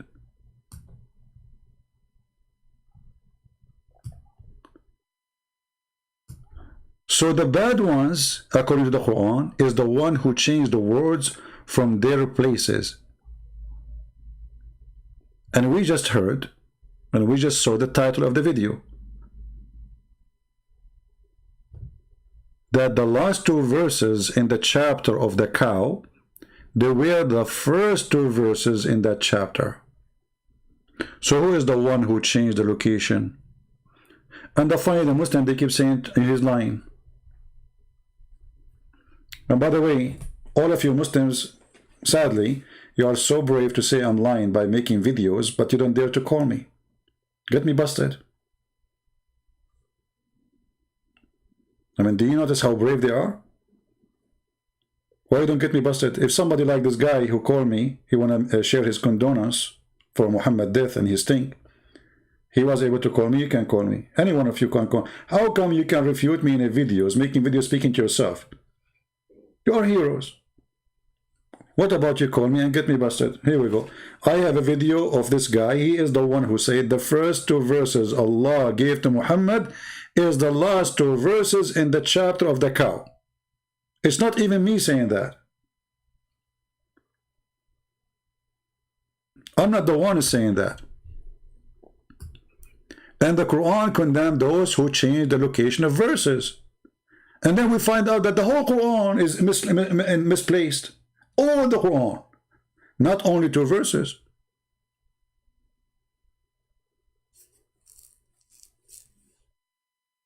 Any Muslim have an answer? Additional to crying and calling me names, liar, etc.? That's the best you can do? So when this guy, he said what he said, maybe he's trying. Oh, this is our friend Yasser Qadi. I like this guy. Actually, I wanted to make him an admin, but he didn't come to my chat, you know. Hold on, Yasser Qadi.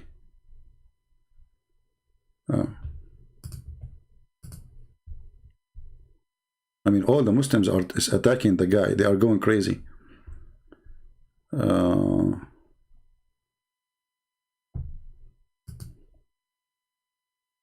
أحرف القراءات cannot answer some of these pressing questions that are now being poked. And it's very clear to you and to every single... Hold on. It's not clear to them. What are you talking about? That's why they are calling you names, making fun of you. They are kafir. They are warning people about listening to you. Yesterday you were a scholar for them. Today you are a donkey for them. What are you talking about, man? Clear for them? أحرف القراءات cannot answer some of these pressing questions that are now being poked. And it's very clear to you and to every single very advanced student and specialist that the standard narrative has holes in it. That's what I'm going to... You know, my English is not good, so I was like wondering what holes mean. Okay, the standard narrative of Islam has holes. Where is those holes located? Any Muslim can tell us what this guy is talking about? So when your sheikh, they say there's a problem, you say the Christian says that. Lying. Well, the Christian, they say that for sure. They say that, not the Christian, not only they say a problem, they say the Quran is a joke. Problem does not describe how silly and stupid the Quran is. But those are your sheikhs. This guy, Mimi, he used to go with him in the car. Brother, what do you think about this? What do you think about that? As if he's God. After this guy, he said what he said, the Muslim now, they spit at him. Look, go, search Yasser Qadi, respond to Yasser Qadi. You will find million video made by Muslims biting him. What happened? The guy was a top-notch scholar for you. Just yesterday, a day after, he's a dog.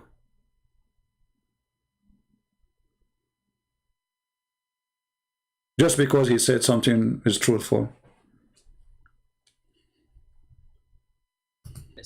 I encourage anybody who is really interested to go deep to take the class. I do this class. It'll be 1 year later. I had 100 students, by the way. Alhamdulillah, none of them. I was worried one of them. You have 100 students? Every day I have 1,000, 1,300, 1,400. What? Only 100 students? I feel sorry for you. I don't even tell the student that I'm coming live, and they come to, you know, and they bring their like popcorn, and you know, because we have an open classroom. Hey student, do you like your teacher? What do you think about this teacher? Be honest with me. Have you ever seen a teacher like this? Me myself, I never did. Holes in the hadith he is talking about. Okay, hold on, guys. This guy, he tried to fix it. He just poked the eyes of Muhammad. Hold on. I love it when the Muslim, by the way, try to okay, hold on. You know, Ahl Sunnah, why you don't call me my friend? Honestly, I will speak to you nicely. I promise, in front of everybody. As long as you are nice, I will speak to you nice. I promise. As long as you don't use bad language, you know, I will not, you know, humiliate you. Is that fair, guys? Call me, my friend, call me. Let's let people see your opinion.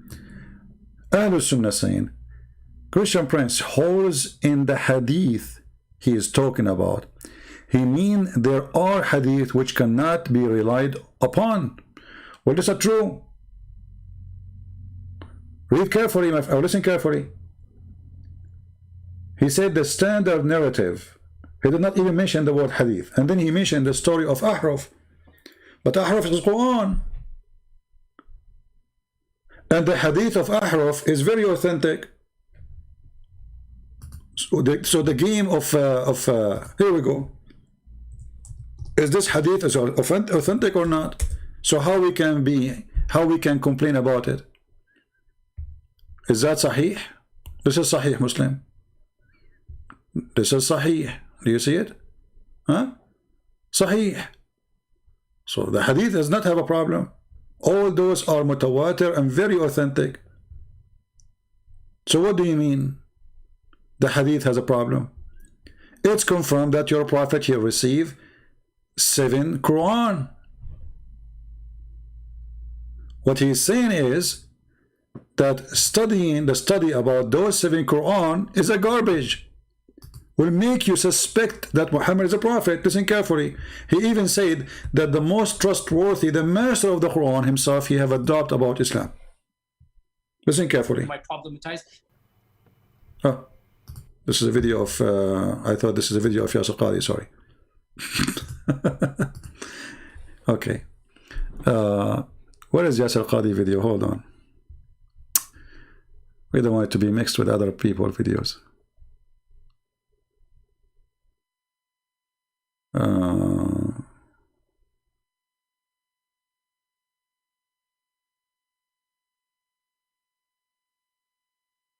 Actually, I just found another video, but let us hold on. I will stay with this one. Hold on.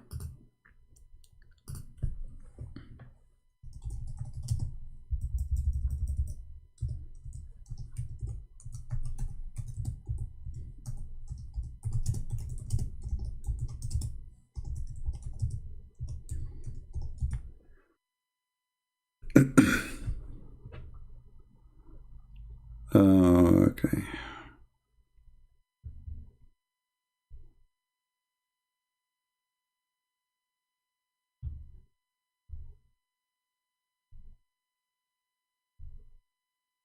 Let me try to find it. Man, you type the whole narrative standard, you know, you find a million videos. It's hard to find the original video now. I mean, everybody is talking about this video.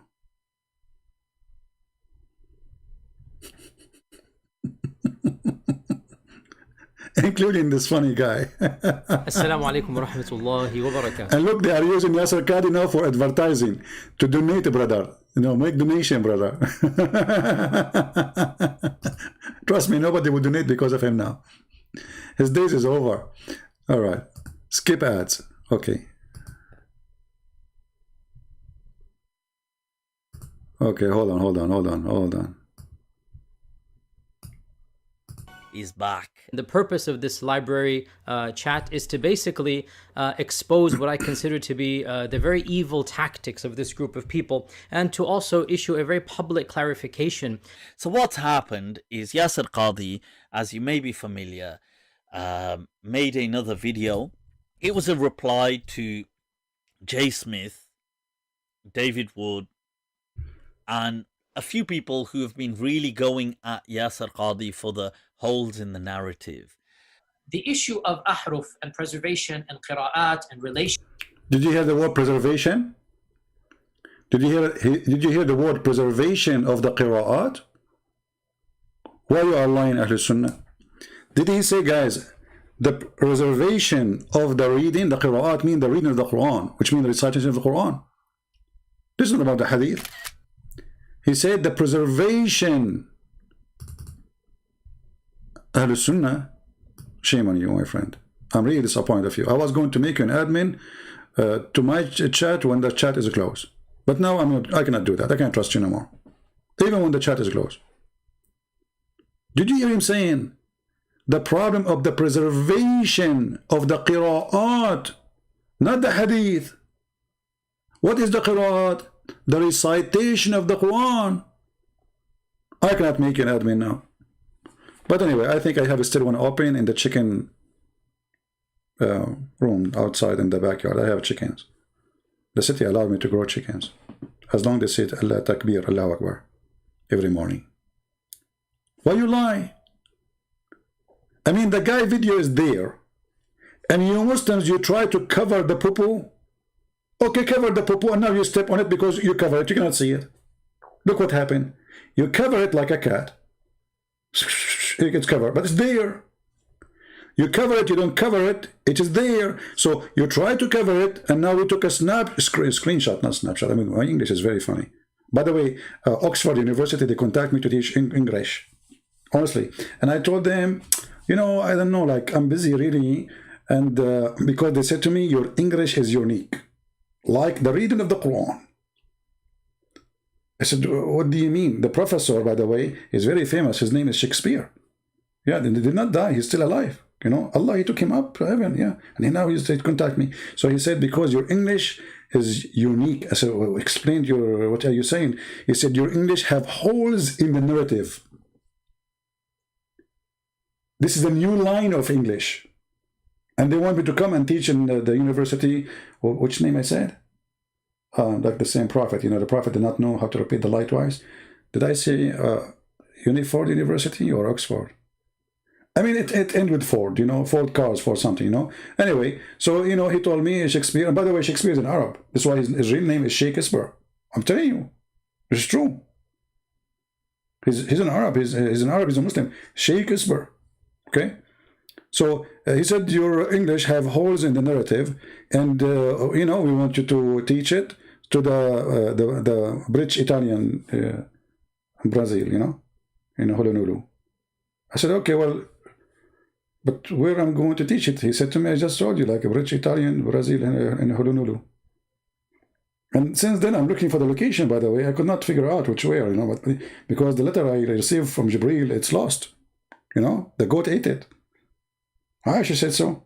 When Christian Prince, he died, and we preoccupied with his death, the goat, she came to his bedroom, and she ate the paper, which I received from Shakespeare. It's a true story.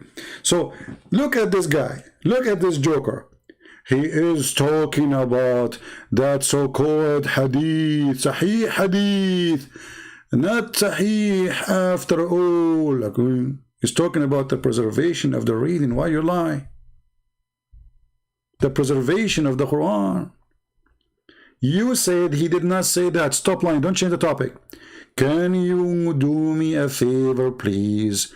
Open Bukhari 249. Okay, I will do it. Okay, guys. In a second, I open it. He will say, I don't want it.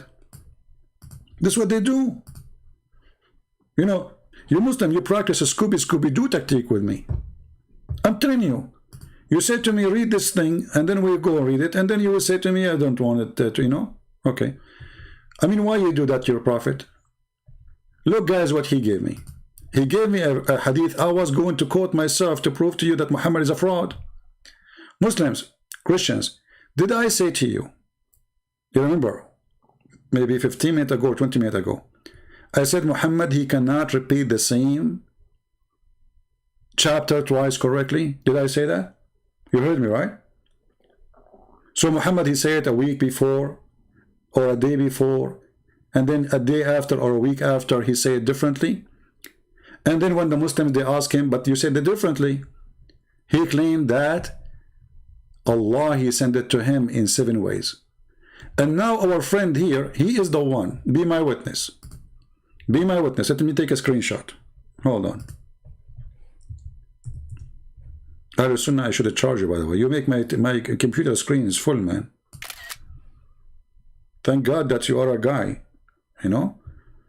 I mean, if I'm married and my wife, she come to the screen and she see, let us say your name is Susi Sunnah. She will say, who is Sisi Susu? She will think like, okay, you know, I'm collecting your messages. But, so let us see. This is you saying what you said. In a minute from now, you will regret. And you will say to yourself, who is the fool who told him to put it in the screen? Do you want to make a challenge, Ahlul Sunnah? Hey people, do you want to make a challenge that this guy will regret in less than 60 seconds that he challenged me to put it and he asked me to do him a favor? Can you believe it? My friend, I should pay you for saying that to me. Let us get the hadith. And now he will cry and he will say, I don't mean it. I don't mean it. Okay. You just proved my point. This is the hadith you asked me for. This is al-Bukhari. And this is the proof that Muhammad is a fraud. And let us study it. Narrated from Umar ibn al-Khattab saying, I heard Hisham ibn Hakim ibn Hazim blah blah blah recite the Surah al-Furqan in a way different to that of mine. Listen carefully. So he heard the guy, he's a Muslim guy, both of them are Muslims. He heard the guy reciting the same verses of the Quran, but he said different words from the one he knew. Allah Messenger had taught it to me. So the guy is sure that this is how he learned it. In different way. Be careful. Different way. So I was about to quarrel with him. Almost want to kill him during the prayer. But I waited till he finished, and then I tied his garment around his neck. He took him like a dog and seized him by it and brought him to Allah Messenger. That's wonderful. And I said, saying to Muhammad, I have heard him reciting Surah Al-Furqan in a way different to the way you taught me. This is his crime. Okay, so now I have one surah, but we have two recitation, two different words, which mean totally different. The Prophet ordered me to release him, and he asked Hisham to recite it. He said, okay, Hisham, recite the verse for me. When he recited, Allah Apostle said, oh, it was revealed this way. What? Like what? Then he asked me to recite it. When I recited, he said, it was revealed this way. And now he just remembered to tell them, the Quran has been revealed to me in 7 different ways. Do you see it? When he got busted, shouldn't Muhammad, he says to them, hey guys, Allah today told me, I will give you 7 Quran? Muhammad never mentioned that he received 7 Quran until now. So he was receiving 7 Quran in different way, and he was not telling the Muslims such an important thing. And how they got him busted?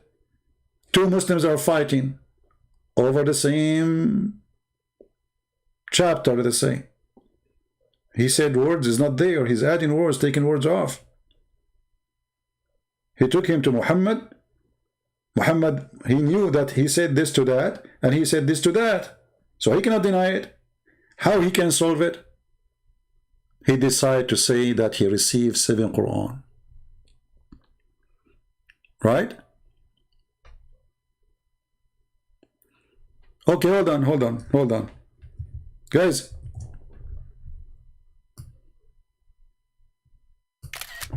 The Muslims, they try to fix it, they make it blind. Look what he said.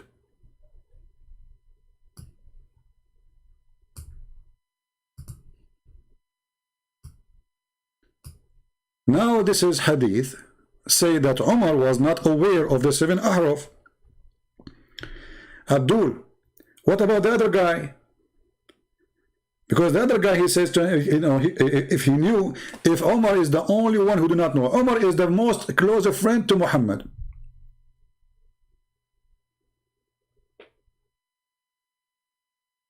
And now you are saying to me, after 15 years, and still Muhammad, the friend, the most close person to Muhammad, he do not know that Allah, he revealed the Quran in 7 ways? Who else knows? Nobody. Because the guy too, he did not say to him, oh, you do not know the Prophet, he said, here it's revealed to him in 7 ways. You see, the guy who Umar almost killed him, he did not say, hold on. Don't you know that the Prophet, he received it in 7 ways? Both of them didn't know.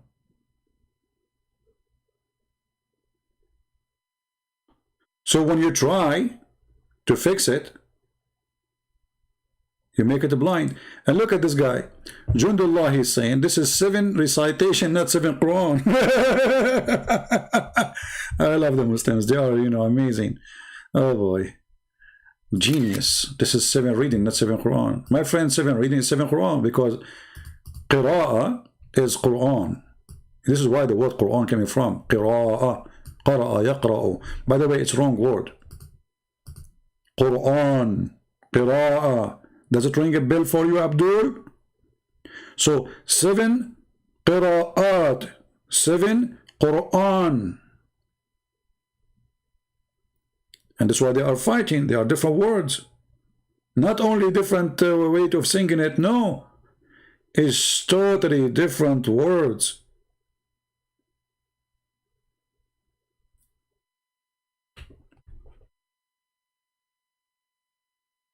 And this is what Yasir Qadi is saying. The preservation of the qira'at. Preservation. Was the Quran preserved? Because if Allah, he gave him 7 ways, and Muhammad, he claimed that this is the only way for the Muslim to practice Islam, and then we find that the preservation of those ways are gone. Where are they? So when Yasir Qadi, he said that the preservation of those verses have problem. They are not preserved. It's a lie.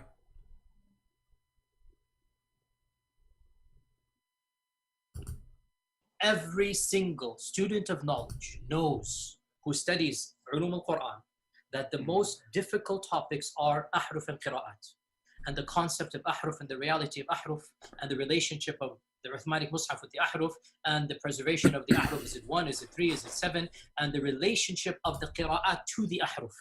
This is a topic that when you're the beginning student of knowledge, you're like, what is all of this going on here? When you go a little bit more, you learn to simply memorize what your teachers say and regurgitate it out.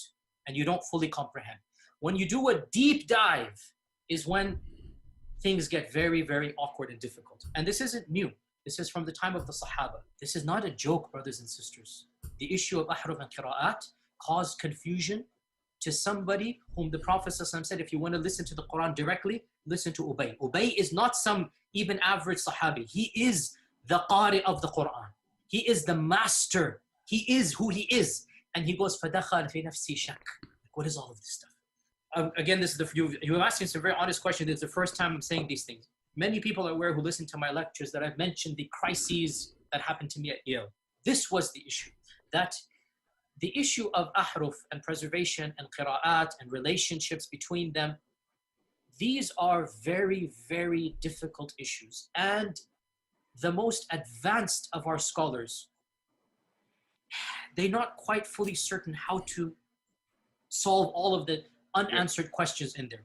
Here's the point. These issues should only be discussed among private, brother. Hey, Abdul, don't be stupid next time and ask me a question in front of everybody. Those questions should be asked only between us. Scandal, my friend, scandal. Here we go. People are laughing. Those questions should be asked only when we are in the bathroom. Amongst people who know what the qira'at are and who understand some of these questions that are being raised. So is what you're saying the shak that came, or not the shak, but the crisis that you had was in relation to this question of the relationship between the ahruf and the qira'at, basically? No. The crisis I had wasn't that. The crisis I had was, well, yeah, wait, that was what generated. But what was the crisis? The crisis was very simple. Traditional understandings of ahruf and qira'at cannot answer. Listen, Ahlul Sunnah. You said, my point that Sahih Hadith can have hiding defect. I mean, how stupid what you are saying. How you call it Sahih, you idiot. Sorry to say the word idiot to you. How you call it Sahih and you say defect? I mean, do you see the stupidity? Yesterday they used to play the game of week. Week is a week. This is week. Okay, now the Sahih Hadith is defect. Do you see it?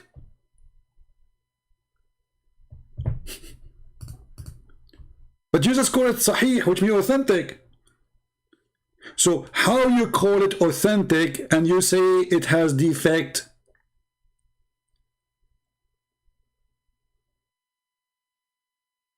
Is it authentic and defect in the same time?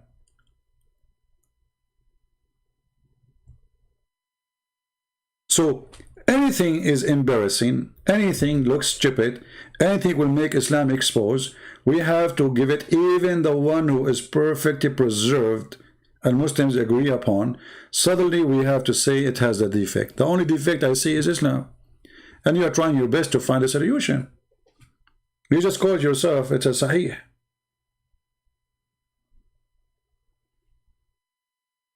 Okay, let us make a challenge for you. In the front of everybody.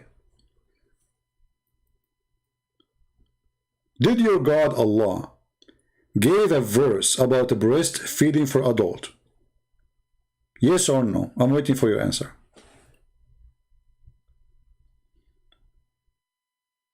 Did Allah give a revelation to Muhammad about a Muslim woman, she can give her boobs to a strange adult man? Yes or no? Huh? The classification of the hadith are done by fallible human? I mean, look at this excuses. But this is mean all of Islam is done by those people too. Because the Quran is collected by the same human too. Those who they deliver the hadith for you is the one who delivered the Quran. The Quran is a hadith. Look at the stupid answer. Well, isn't Muhammad a human too? Isn't Uthman a human? Isn't it Umar as a human? Isn't it Hafs who recite the Quran for you as a human? Isn't it Bukhari as a human? Do you have a book written by the hand of Allah? Do you? So how you say we believe in every single word in the Quran when the Quran is collected, recited, written by the hands of a human and they have nothing to do with Muhammad? You don't have the Quran of Muhammad, do you? So they are a human when you want and they are gods when you want. Hypocrisy.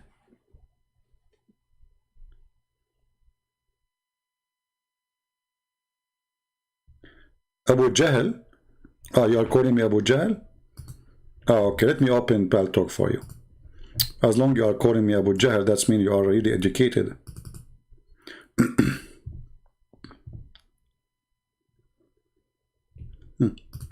Okay, Abu Jahl, text me, please. Mr. What his name? What his name?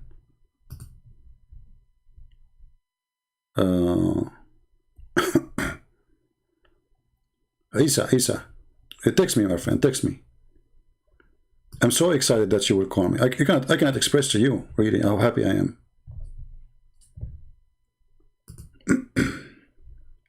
Okay, here's Isa. Okay. I hope it's not the same guy who... You know that I'm going to know it from memory and you're going to... What is that? Is that a goat? What happened? Hey, Abdul, don't shout and scream. If you are a kid, I understand. I will call you one more time. You insult me before, you call me name. No, bro. I will see if I can deal with the human. I will try my best to give you a chance to talk like a human. Don't scream, don't go crazy, don't insult. I can insult your prophet. Don't bring insult to your prophet, please. If you really respect your prophet, speak with respect. So you don't force me to insult your prophet. So I will call you one more time. Is that fair, guys? Don't use a bad language. Don't shout, don't scream, don't call names. Otherwise, I'm warning you. I will return whatever you say to me to your prophet, not to you. Let us give you a chance.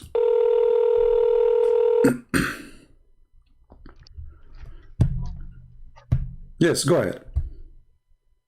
Christian Prince, can you tell us what was narrated? Here we go. I will tell you what is narrated. Okay, I will tell you what is narrated. Okay, I will tell you. When you're a prophet, if we put a word in front of him, one have his name, and one is the word donkey. Which one he will pick up? How he knew which one is his name? Your God was slapped by the Roman. Here we go. Well, I can show you now that your prophet was slapped and they took off his clothes and they tortured him when he went to the city of At-Taif.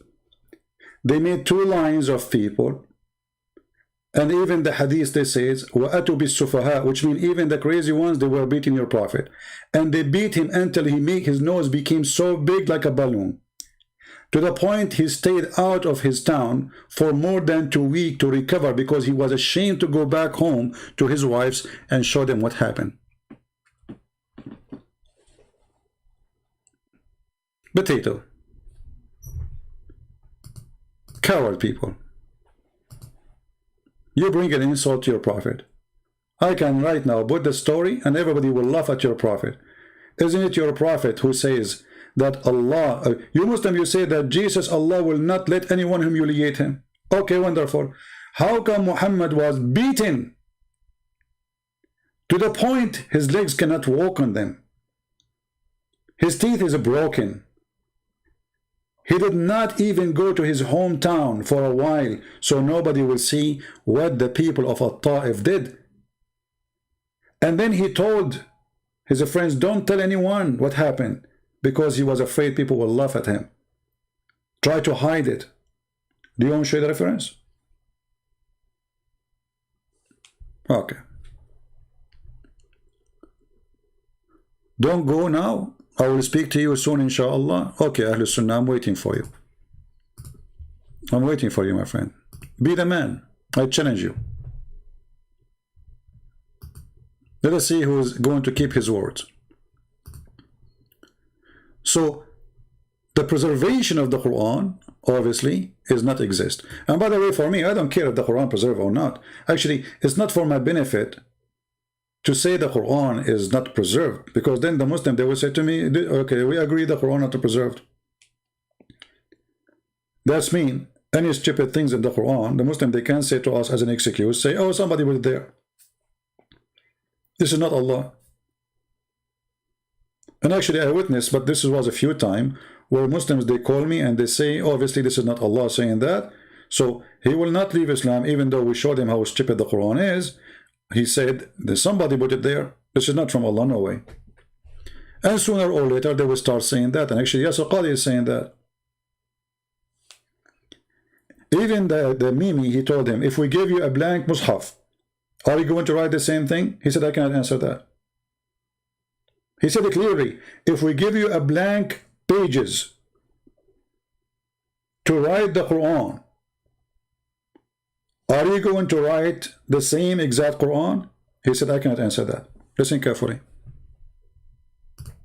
Some of these pressing questions that are now being poked by our people outside of, by our academics, not our, by their academics outside of the faith tradition. You see, in a Muslim environment, there's always some respect that we have for the Quran. We should. In a Muslim environment, we'll press a little bit and then we'll say, okay, khalas, sami'na wa ata'na. And that's great, alhamdulillah. When you go to academia, they don't have that red line, and they're gonna just, you know, the famous story of the emperor with no clothes. They're gonna just point out, no, that doesn't make any sense. Well, that's not true, and this and that, and they'll bring issues which I'm not going to mention explicitly that you know are true because they're in your own books. They're not inventing anything new. They'll bring you riwayat and they'll bring you athar, and then you add to that very well-known issues of, I don't even want to be explicit. And then you bring on top of that makhtutat, and then, and it's very clear to you and to every single very advanced student and specialist that the standard narrative has holes in it. That's what I'm going to say. The standard narrative does not answer some very pressing questions. These are now well known within the Western Academy, that they're bringing forth issues. Their level of now knowledge is leaps and bounds above what it used to be, 100 years ago. What is happening in the last few years is not me anymore. It's the Western academics. These problems are now becoming mainstream. And by and large, our ulama in the Eastern world are not aware, by and large, of what's going on in the Western side of things. And they're not answering those questions in a manner that it needs to be answered. All right. Now, one of you is asking a question about Muawiyah. One of the great challenges in Okay, hold on. About Muawiyah. Every single. Where Muawiyah, he says, who is the one who was writing the Wahi? And yes, this is true. Actually, if you go in the book of Ibn Kathir, volume number 8, you will find such a statement where he said, go to Muawiyah, and he was the one who was writing the Wahi. But let me see if I can find it. I don't remember which page, but I think it was like 100 something, Ibn Kathir. But I was sure it was volume number 8.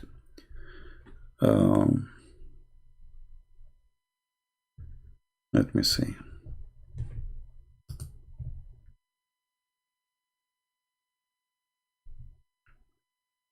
Okay. The book of Al-Bidayah and Al-Nihaya, page number 4921.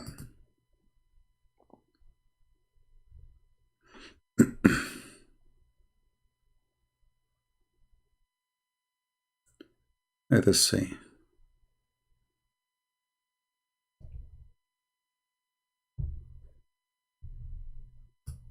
Yeah, here we go. This is the book of Al-Bidayah and Al-Nihaya. This is a copy, a picture of it. Page number 645. And it says clearly, اذهب فدعي لي معاوية وكان يكتب الوحي.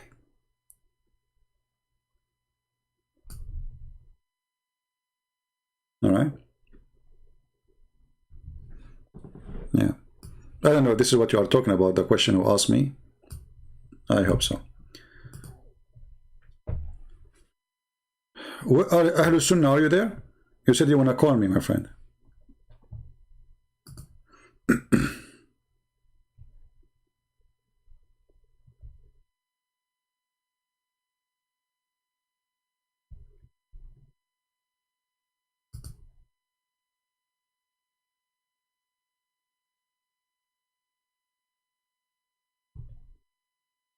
There is a Muslim lady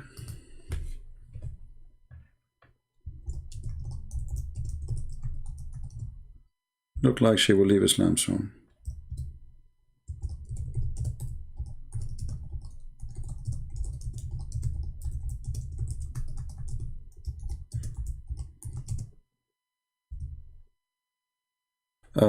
She is saying, I am confused as how Arabic speaking scholar are you okay with verse chapter 37 verse 125. I use Google translation as I don't speak Arabic, but I clearly mean the creators. So this Muslim lady, she's asking about a verse in the Quran. Actually, the creator story exists in not only in one chapter. So she's saying how the Muslim scholar can solve this problem. What is the problem? Allah, he says, he is the best of the creators. But how that can be? How someone, he is the only creator, supposedly, he say he is the best of the creators.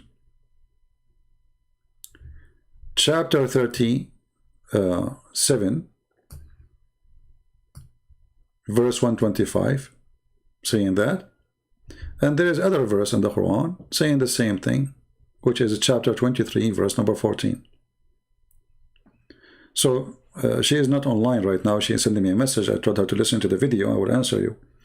This is additional proof that Muhammad is a fraud. Why Muhammad he have such a sentence? If you go and read the interpretation, you will find that there was a writer who is the brother of Uthman ibn Affan, Abdullah ibn Sarh. He was the inscribe of the Quran for Muhammad. So when Muhammad he said the following,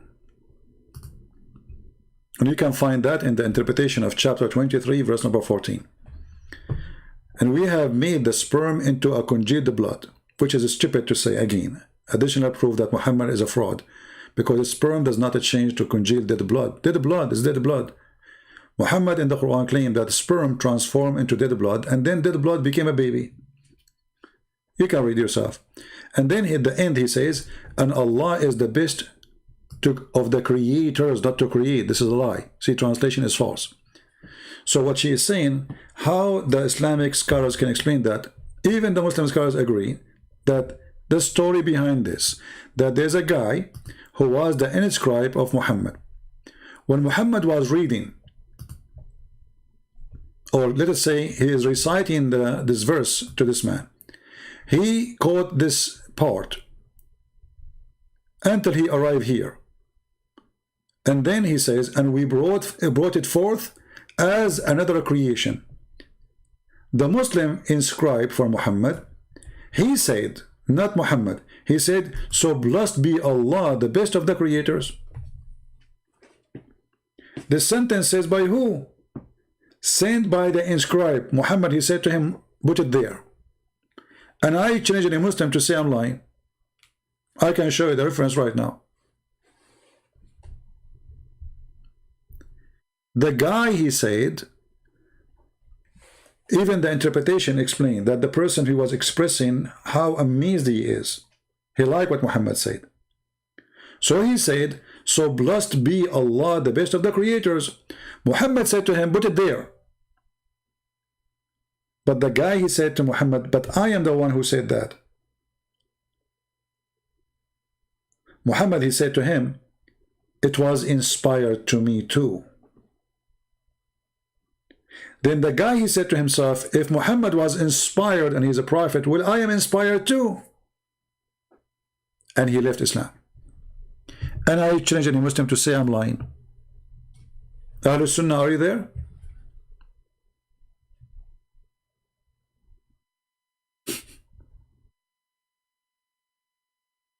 Very clear, evident that Muhammad is a fraud. The guy said, blessed be Allah, the best of the creator. Actually, it doesn't even make sense that Allah is saying, blessed be Allah. Okay, who's going to bless Allah? Muslims, who is the one who is going to bless Allah?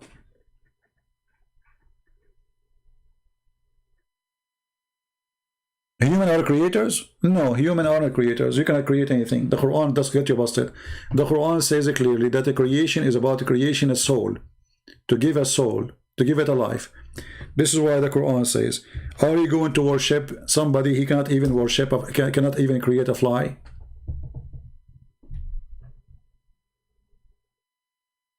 Chapter 22, verse number 73. So don't go there. And remember, the verse we are talking about is about creating children's, creating a human being. So don't go there. In religion mean, creation is about giving life to a soul, to a flesh. So Allah, he fashioned Adam, he made him look like a man, as a statue. He was made from a clay, and then he breathed into him, and then he became alive. So the Quran is saying, are you going to worship beside Allah someone who cannot even create even a fly? So the creation is to create a fly if you can. Liar. And here you ask yourself, based on this verse, Jesus is God, because the Quran says that Jesus, he made it from the mud, the clay, in the image of a bird, and then he breathed into it.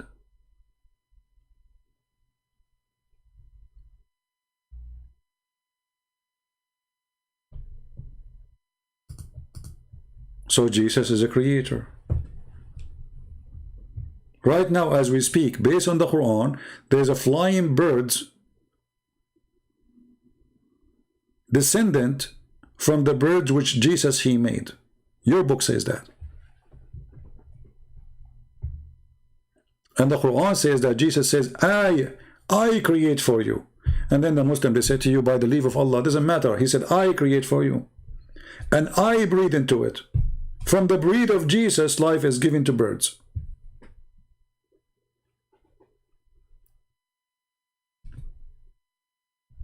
And then the other question we need to ask, why the Muslim would lie and say the guy he said that Allah is the best of the creators? Why the Muslim they want to fabricate such a thing? Do you think Muslims they will say that? They will fabricate a story like this? They are Muslims. Muslims saying the guy he left Islam because he said that verse and Muhammad told him add it there. They're scholars, they're Sahaba, they're the companion of Muhammad. Why do they want to do that? Why a Muslim who believe in Muhammad want to say such a thing? This is the wrong translation, you are saying? No, this is not the wrong translation. The last one, it says, so blessed to be Allah, the best of the creators. This is the correct translation. The last part at least.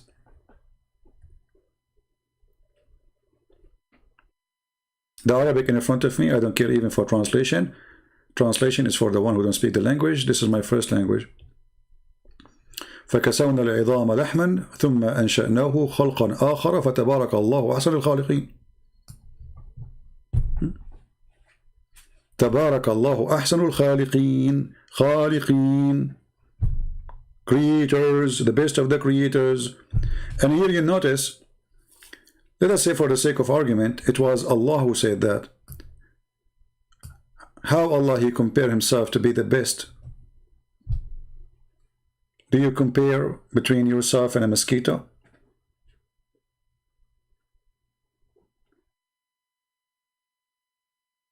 So all of those are just little tiny parts of the problems of the Quran. This book is a book of problems.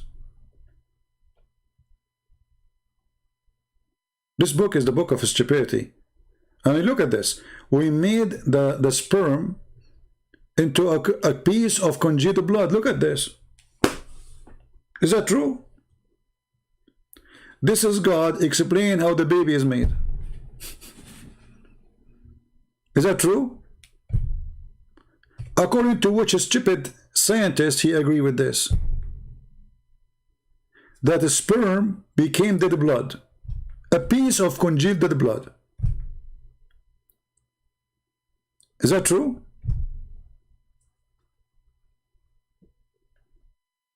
What a crazy religion.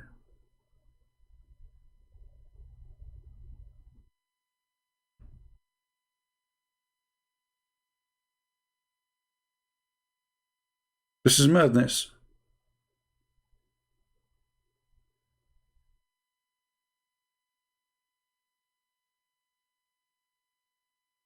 And then the Muslims, they try to find something Muhammad, he cannot do anything. Jesus, he created from the mother bird.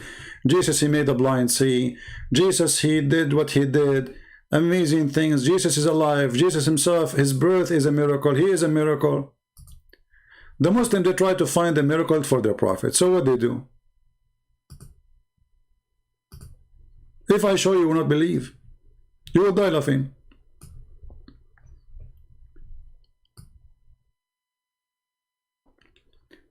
Muhammad, he has a miracle. You believe it or not? Yes, he did, brother. He was able to repeat 3 letters. A-L-M. How the prophet can do that? Nobody can do that. Have you ever heard of somebody can say A-L-M? I mean, come on. Look at his face. Look at this guy. Do you see how his eyes is open? He could not believe it. The prophet saying A-L-M. Nobody can do that. I mean, I cannot do it, can you? Let us be honest. I challenge you to find me one person in this universe can say A-L-M. He has no clue what this is yet. Jibreel first came. Even the messenger had to accept Islam. Like, you know, when you say somebody converted to Islam, somebody reverted to Islam, somebody took Shahada. Well, the Messenger ﷺ also had to, in a sense, become Muslim when the angel came. And here there's another stupid story now, because he just said he became a Muslim, and this is at the age of 40. So Muhammad, he said, and you have no clue. And even the Quran says, and you do not know what a faith and what scriptures is, in more than 2 places. Quran confirm Muhammad, he never know what faith, never know what scriptures. Muslim, they lie to us, says Muhammad was Abrahamic before he became prophet. But the guy, he just said, now he became a Muslim. Before that, he had no clue. He was lost. And that moment was a big moment. When the angel came, he has no idea what's going on. No idea. He has no clue Look at what those this eyes. is yet. Look at those eyes. And he's being shaken and he's being told, Iqra, read. I mean, come on. I mean, he was shaking and read. I mean, the story alone is the most stupid story. Why the angel was shaking him? What for? I mean, what's wrong with this violent angel? Okay, the guy, why he didn't say, hey, hello, Muhammad, how are you? Assalamu alaikum. There's no assalamu alaikum. Did you notice that this is missing? When the angels came to Mary, they said to her, Shalom to you, Mary. Blessed are you between the women. This is a prayer. We hear the Catholic repeating it, right? But this is from the Bible. This is recitation for the verses from the Bible. When the angels came to her, they said to her, Shalom to you, Mary. Okay. Why the angels, they came to Muhammad and he is extremely violent, and he didn't say to him, Shalom to you? What happened? The Muslims, they claim that this is the most important greeting in Islam. Because at the moment, Muhammad, he did not live between the Jews. He did not learn how important this Shalom. Later he adopted. So the angel came to him, he started shaking him, breaking him, squeezing him, and no, my unit is coming. And he said to him, read. And here, this is another stupid thing. How the angel said to him, read, if he did not give him a book? What happened to the guy, Ahlul Sunnah? He said he will call me.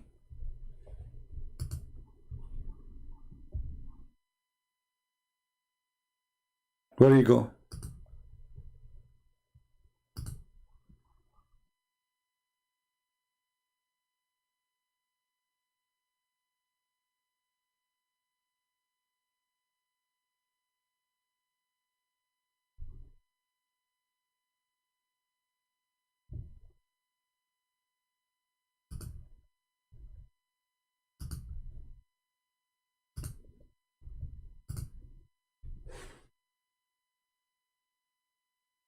Any Muslim?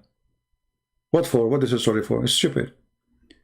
But now we have to show you an amazing miracle of the Prophet. Nobody can do that. We have to be honest. We Christians, we have to be honest. Muhammad is amazing. Look at this. Look what happened now. Read. He has no idea what's going on. Ma ana biqari.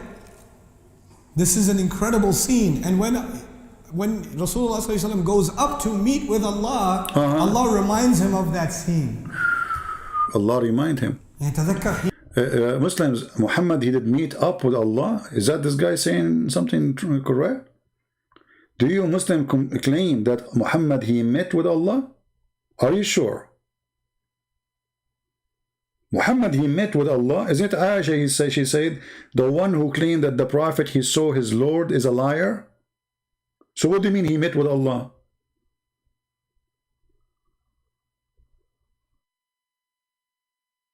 حينما آمنت بما أنزل إليك آمن الرسول بما أنزل إليه. The messenger believed in what was revealed to him. عليه الصلاة والسلام. You know what's remarkable about that? Here is the miracle.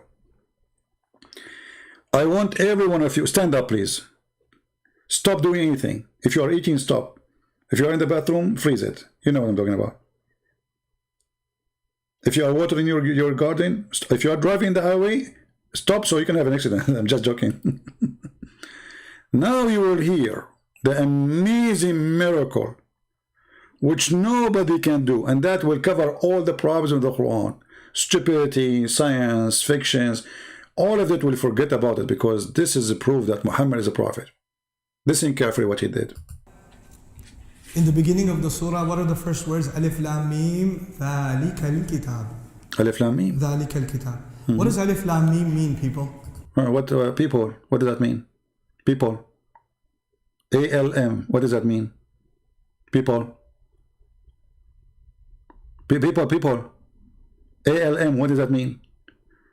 And now that he's asking a question, Muslim like, he's asking us what? ALM? Those are letters. Okay, what is the answer? What does that mean? What does it mean? What does it mean? ALM? ALM? What does it mean? What does it mean? Allah knows. Allah knows. Look at the exciting, I mean, this is the most exciting teaching in classroom. Brother and sister, do you know what ALM mean? Who knows what ALM mean? You in the corner, do you know what ALM mean? No, sir, I don't know. You, the one who's taking your booger from your nose. Sir, all the class is doing that, not only me. I know, including you. I'm a teacher, I can do it, okay? So now, do you know what ALM mean? Oh, no. Okay, well, nobody knows what it means. Save Allah. What? So what are you asking them? This is an incredible scene. And when Rasulullah ﷺ goes up to meet with Allah, Allah reminds him of that scene. تذكر حينما آمنت بما أنزل إليك آمن الرسول بما أنزل إليه. The messenger believed in what was revealed to him. You know what's remarkable about that? Yeah, what is it? In the beginning of the surah, what are the first words? Alif Lam Mim ذَلِكَ الْكِتَابِ ذَلِكَ الْكِتَابِ. What does Alif Lam Mim mean, people? I don't know. What does it mean? I don't know. Let me get some boogers. What does it mean? Boogers? Allah knows. Allah knows. We don't know. You don't know. You know why that's important? Yeah, it's important. For many reasons. One of the reasons is that before you study the Quran, the first thing you need to know is that you don't know anything. Before you study the Quran, the first thing you need to know that you know nothing. And after you study it, you know nothing. It's a booger day. So you are telling us, let us study the Quran. And after we study it, you have to know that after studying the Quran, you know nothing. So what this classroom is about? To teach us that you know nothing and we know nothing, and Allah knows best. So the first ayah tells you what you're worth. That's it. You know, لا علم لنا إلا ما علمتنا. We know nothing except what you told us. That's Islam. And if you don't have that attitude, you cannot understand the rest of the Quran. That's it. You have to have the attitude of a donkey. He just said we do not know. How you can understand that? You just said we do not know what it's mean. And then you say if you don't have such an attitude, or if you have such an attitude, you cannot understand the Quran. But you just said you didn't understand the Quran. What's wrong with those people? But now tell us about the miracle. I'm so excited. Forget it. But understand this, did the Prophet ﷺ, did he know how to read? No. We have an idiot as a teacher. I went to Oxford University, and they have the Prophet was teaching, and he gave them a resume, have nothing in it. The first thing in the resume is empty. The second line is empty. They told him, okay, what about you put your name? He said, I don't know how to write it. And this is why they gave him the job as the dean of the university.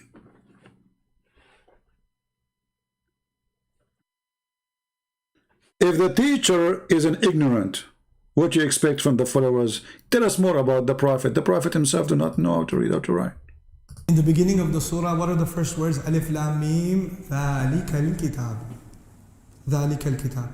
What does Alif Lam Mim mean, people? What does it mean? ALM? ALM. What does it mean? Allah knows. Allah knows. Know. Deep. That's deep. You know why that's important? Very important. For many reasons. Yeah. One of the reasons is that before you study the Quran, the first thing you need to know is that you don't know anything. So the first ayah tells you what you're worth. You know, لا علم لنا إلا ما علمتنا. And if you don't have that attitude, you cannot understand the rest of the Quran. Forget it.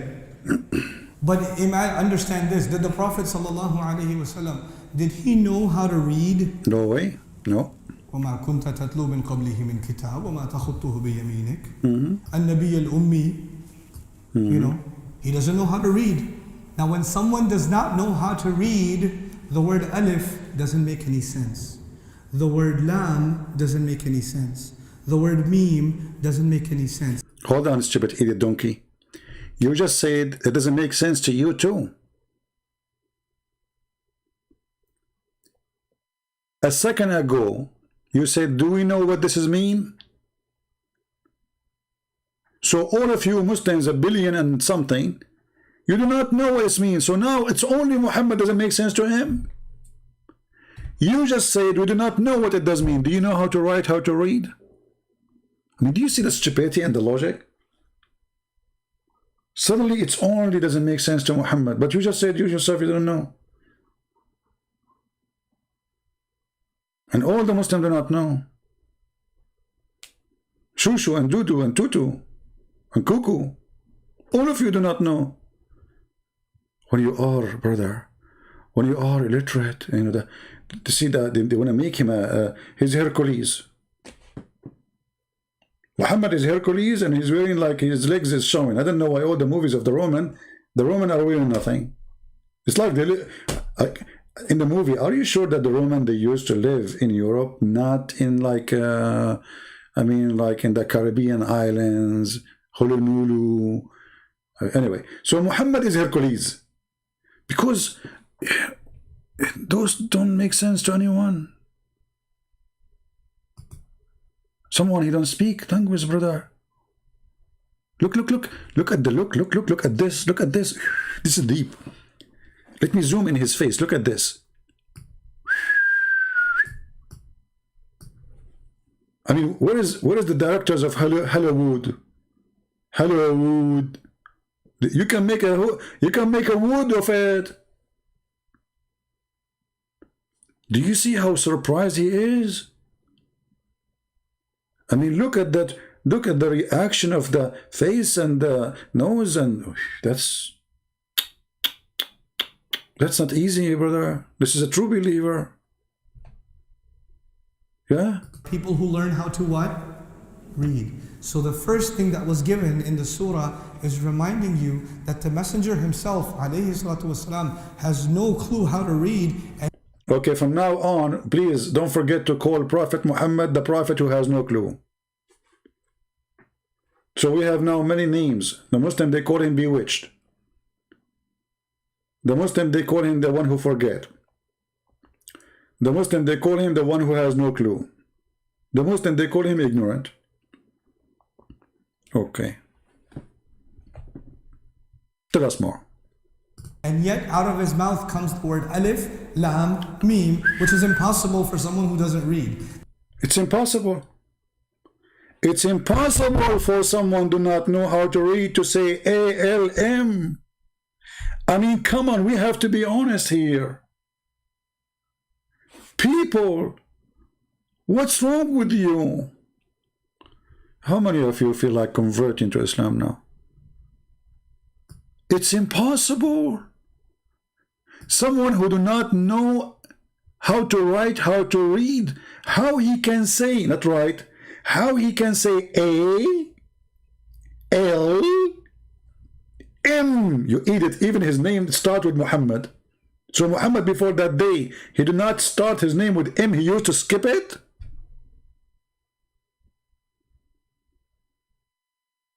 Huh? Hey Muhammad, what's your name? Sorry, I cannot say Muhammad because I cannot say the letter M. Later I will be able to see it. It was a miracle. It's a letter. It's a letter in the Arabic language. It's a letter you can say. Someone who cannot read and write, he cannot say ALM. Well, all those who you speak to them in the stage, in the meeting, they don't speak Arabic too, so they are illiterate, you know. So how they can say ALM? Even a bird, his name is Mr. Parrot, what they call him. He can say ALM, he must be a prophet. Brother and sister, we just discovered that Mr. Parrot is a prophet because he can say, and he do not know how to write, how to read. He's not even a human. How he can do that? This is only a prophet of God can do that. We have to be honest. From now on, if especially if you live in Malaysia or in Indonesia, I mean, you have those birds all over. Those are prophets. Because how they can say, get the bird and tell him A, he will say A, L, L, M, M. Subhanallah. He must be inspired by Allah, because he too do not know how to write, how to read. How he can repeat this? This is, we have to be honest, this is impossible. This is beyond impossible. And if you don't have that attitude, you cannot understand the rest of the Quran. Forget it. But understand this, did the Prophet ﷺ, did he know how to read? No. Shake your head, shake your head. Shake. Yeah. You know, tell us more. He doesn't know how to read. You don't know. Now, when someone does not know how to read, the word alif doesn't make any sense. Doesn't make any sense. The word lam doesn't make any sense. Doesn't make any sense. The word meme doesn't make any sense.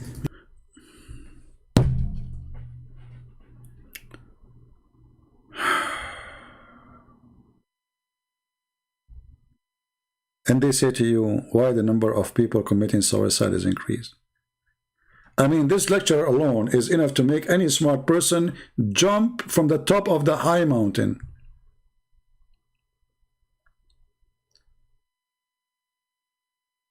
Letter A, for someone to not know how to read, does not make sense. It's a letter, you idiot. What's wrong with you? It doesn't make sense. I mean, it's a letter. I mean, since when a letter alone will make sense? I mean, who is the stupid here? Let me jump. I want to jump. Let me open the window. Hold on. Yeah, I'm going. You know, I cannot take it no more. Okay, no, don't hold me. No, please. I'm jumping. Just leave. I was going to jump, but Jibril is just in front of my window. He put his foot in front of me. He said, "You cannot." You know, I hear him. I hear him. By the way, you know, honestly, I hear him. I know that most of you don't believe me, but I'm telling you, I hear him. He just gave me inspiration, you know. Yeah, I heard like a sound, you know, like the prophet, the same as the prophet he used to receive. You know, he received a sound of a bell. So like he gave me a, you know, a Quran. I mean, even okay, the Quran, he do not know what ALM mean. But Muhammad, he said he received Quran in the sound of a bell. So how the sound of the bell became ALM in Arabic? Any Muslim can help us? If we go in the Hadith, it says the following.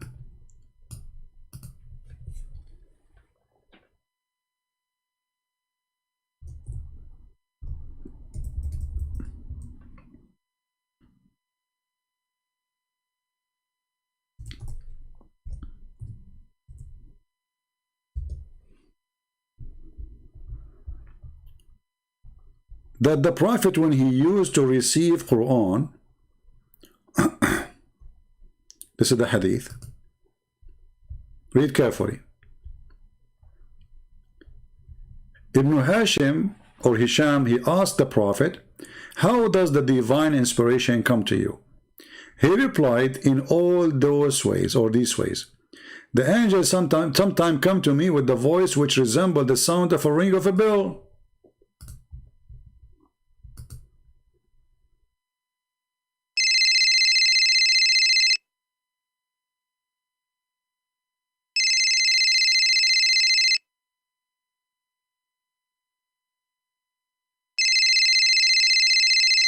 Muslims, Muhammad now he received Quran as a sound of a bell, and for sure he received many verses and many chapters, and for sure Allah he changed the tone each time he called him, you know, like this is different chapter, you know, depending in the chapter the ring will be different because different language, you know? See? Hello? Yeah, even it says hello, and Muhammad says hello. Did you hear it? Yeah, and like, you know, this is the most popular ring Muhammad used to hear, by the way, the school one. Okay, so Muhammad now he received Quran in the sound of a bell. Allah, he told him how this is became ALM in Arabic. Any Muslim want to help me? How Muhammad translated the ring of the bell. It's a ring of a bell. Jungle bells, jungle bells, jungle all the way. Muhammad crazy, Muhammad crazy, Muhammad. So Muhammad, he received a sound of a bell. The whole chapter is a bell ringing. Okay, now Muhammad, okay, the chapter is given to Muhammad as a ring of a bell. How Muhammad was able to translate the ring into Arabic?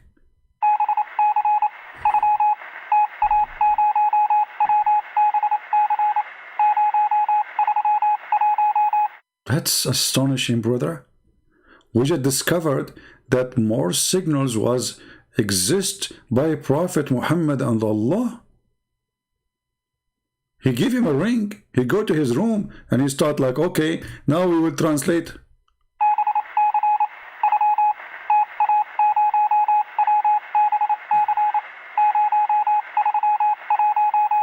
And now let me translate for you.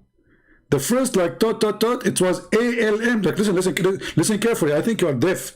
If you listen to that sound again, you will notice it says ALM. Let me play it for you. You people are ignorant. I mean, come on. You cannot hear what I'm hearing because most of you are like old.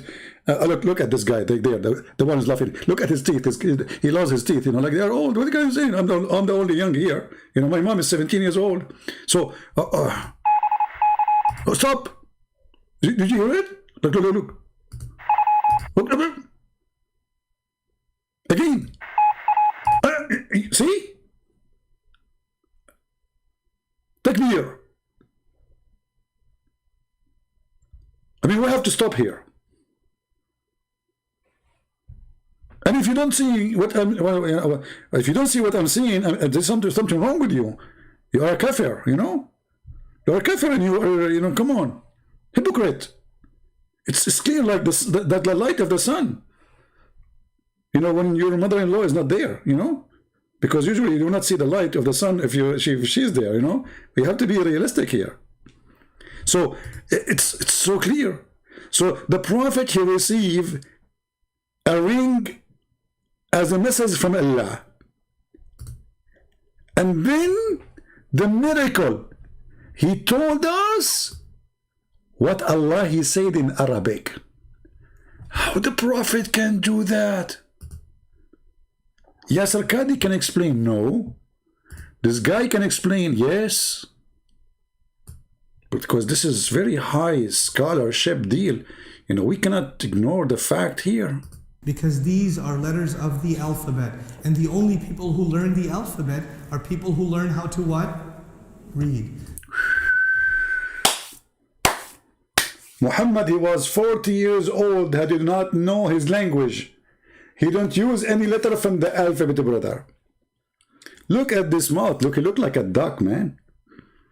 I mean, this guy literally, he looked like a look how he, you know, convincing. I mean, so, what are you saying? The Prophet, yeah, this is true. The only one who knows the alphabet is the one who knows how to write, how to read. Before that day, Muhammad was idiot. He didn't know how to speak his own language. His wife, she used to call him using a Morse signal.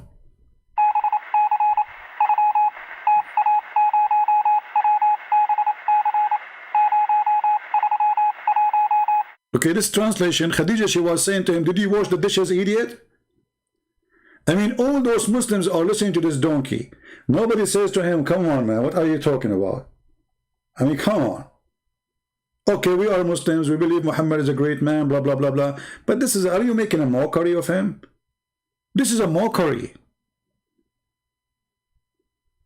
The guy is 40 years old. He grew up in between the Arab, and he was speaking Arabic. And now you are saying to us that how the Prophet can say ALM, and the only one who can say it is the one who know how to write, how to read.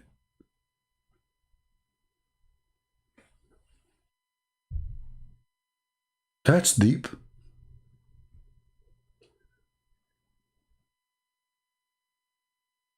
Man.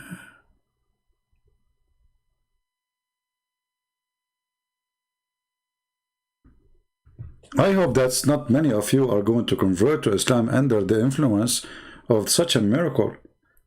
While Jesus was making the dead alive, and the blind see, and the one who cannot walk, and the one who is sick just by touching his clothes, he is healed.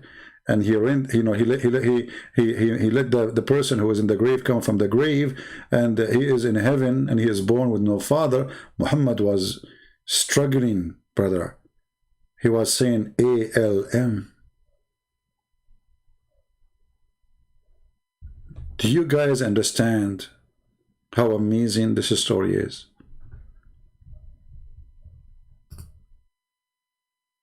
For how long we can ignore this amazing prophet? Imagine you have a child, and he is like 8 months old. You say to him, A? He say, A? Like, how many kids they say, Baba? They don't know how to write, how to read. I mean, who is the donkey here? I mean, what's wrong with those people? A kid, a child, an infant, he just born. After a few months, in the first year, he starts saying words. Papa, Mama. So are you saying to me, he cannot say ALM because he do not know the alphabet?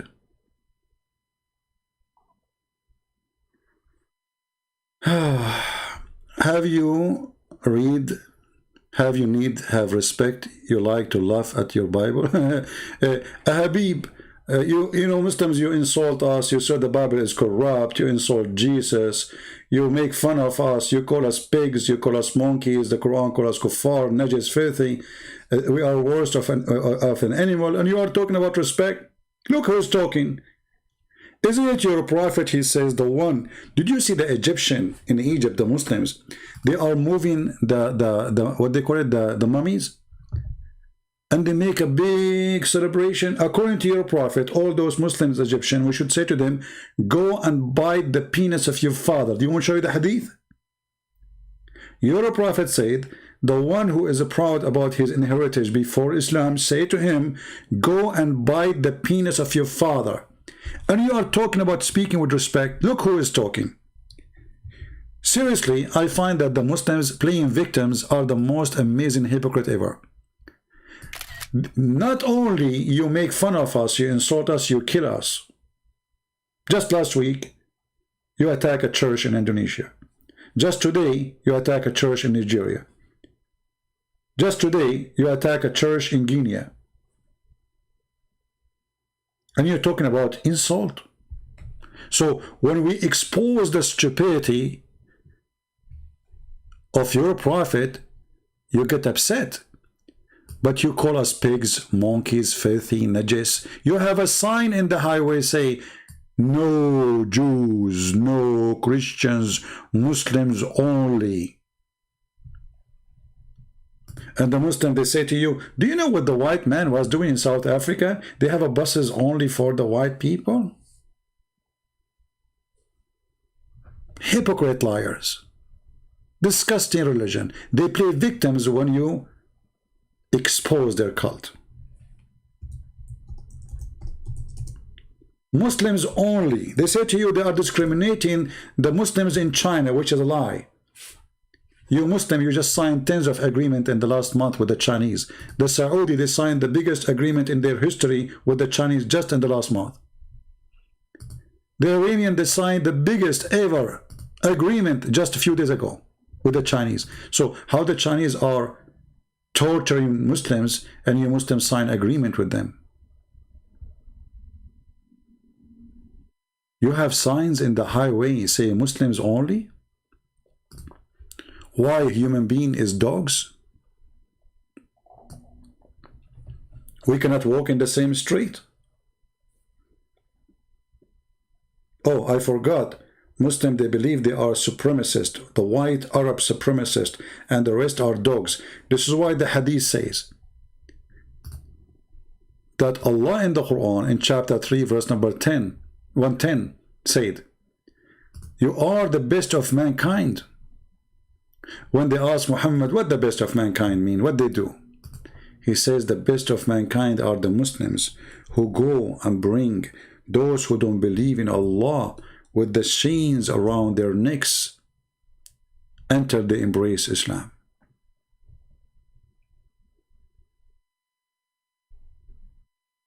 Can you believe it? Those people, they put in chains around their necks for the last 14 years, 14 centuries, and they are talking about respect. And the Quran says, fight them, kill them until they pay the jizya with humiliation and being subdued. And then a Muslim, he play a victim. This is the religion of the devil. They kill you and they go in your funeral. Literally. Now going back to our topic, he's trying to take us away. Hiding Rose, you left Islam today? I'm so happy for you. Well, here we go. This is the lady. I did not mention your name, Hiding Rose, because I respect your privacy. I did not mention. Guys, this is the lady. She was talking to me and I was talking to her. Here we go. She said, I left Islam today.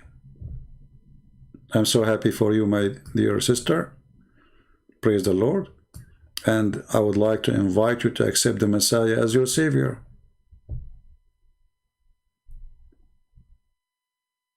I invite you to accept the Messiah as your Savior. Let me know, what do you think? I will be happy. If you like to call me, I will be happy to take your call. All right? I will be happy to hear that you decide to follow the living Lord, the Messiah. Yeah, she was asking me questions and I was answering her. And now she decided to leave the cult of Islam. I'm so happy for you. But if you like to call me, just let me know. You know, it's up to you. Maybe you don't like to use a voice. It's up to you. Anyway. By the way, do you remember the guy who left Islam and his, I spoke to him and his sister, remember? I told him to accept Jesus, and then he was a little bit rude with me. He said, I don't want to leave the stupid Islam to follow another stupid religion. So his word was somehow rude to me. But I hold myself, I did not say to him, Christianity is not stupid, you are being stupid, because I understand, how he feels. He was really so disappointed, and he felt like he'd been beaten. He's all his life praying to this God, and now he decided to leave Islam. He contacted me. His sister, she contacted me. The two sisters, he have two sisters. They became Christians. They contacted me, and they said to me, "This is a message from him," even though they are the one who's typing it. They said, "Next week he's going to go to the church, and he's going to get baptized. He already accepted Jesus." And now he is taking a class in the church to learn about the Bible. And when he is ready, they will ask him some, Christianity, not like Islam, you say Shahada and that's it. They will ask you questions to be sure you understand your faith. And when he is ready, if it's next week or the week after, whenever he is ready, then he will go on to be baptized. So we are very happy for that person. And I hope our sister here, Rose, she will accept the Messiah. And she will leave Islam. She not only she leave Islam soon. I mean, she left Islam already. Sorry, but she will accept the Messiah as her savior. We pray for you, Rose. So now we go back to the genius who is telling us amazing miracle. Rose, I don't know, you left Islam, but after you see this, I think you will go back to Islam. I don't know if you were watching with us for how long. The Prophet was able to say ALM, Rose. So I don't know. I mean, don't you think you are making a bad decision by leaving such a prophet who can say ALM?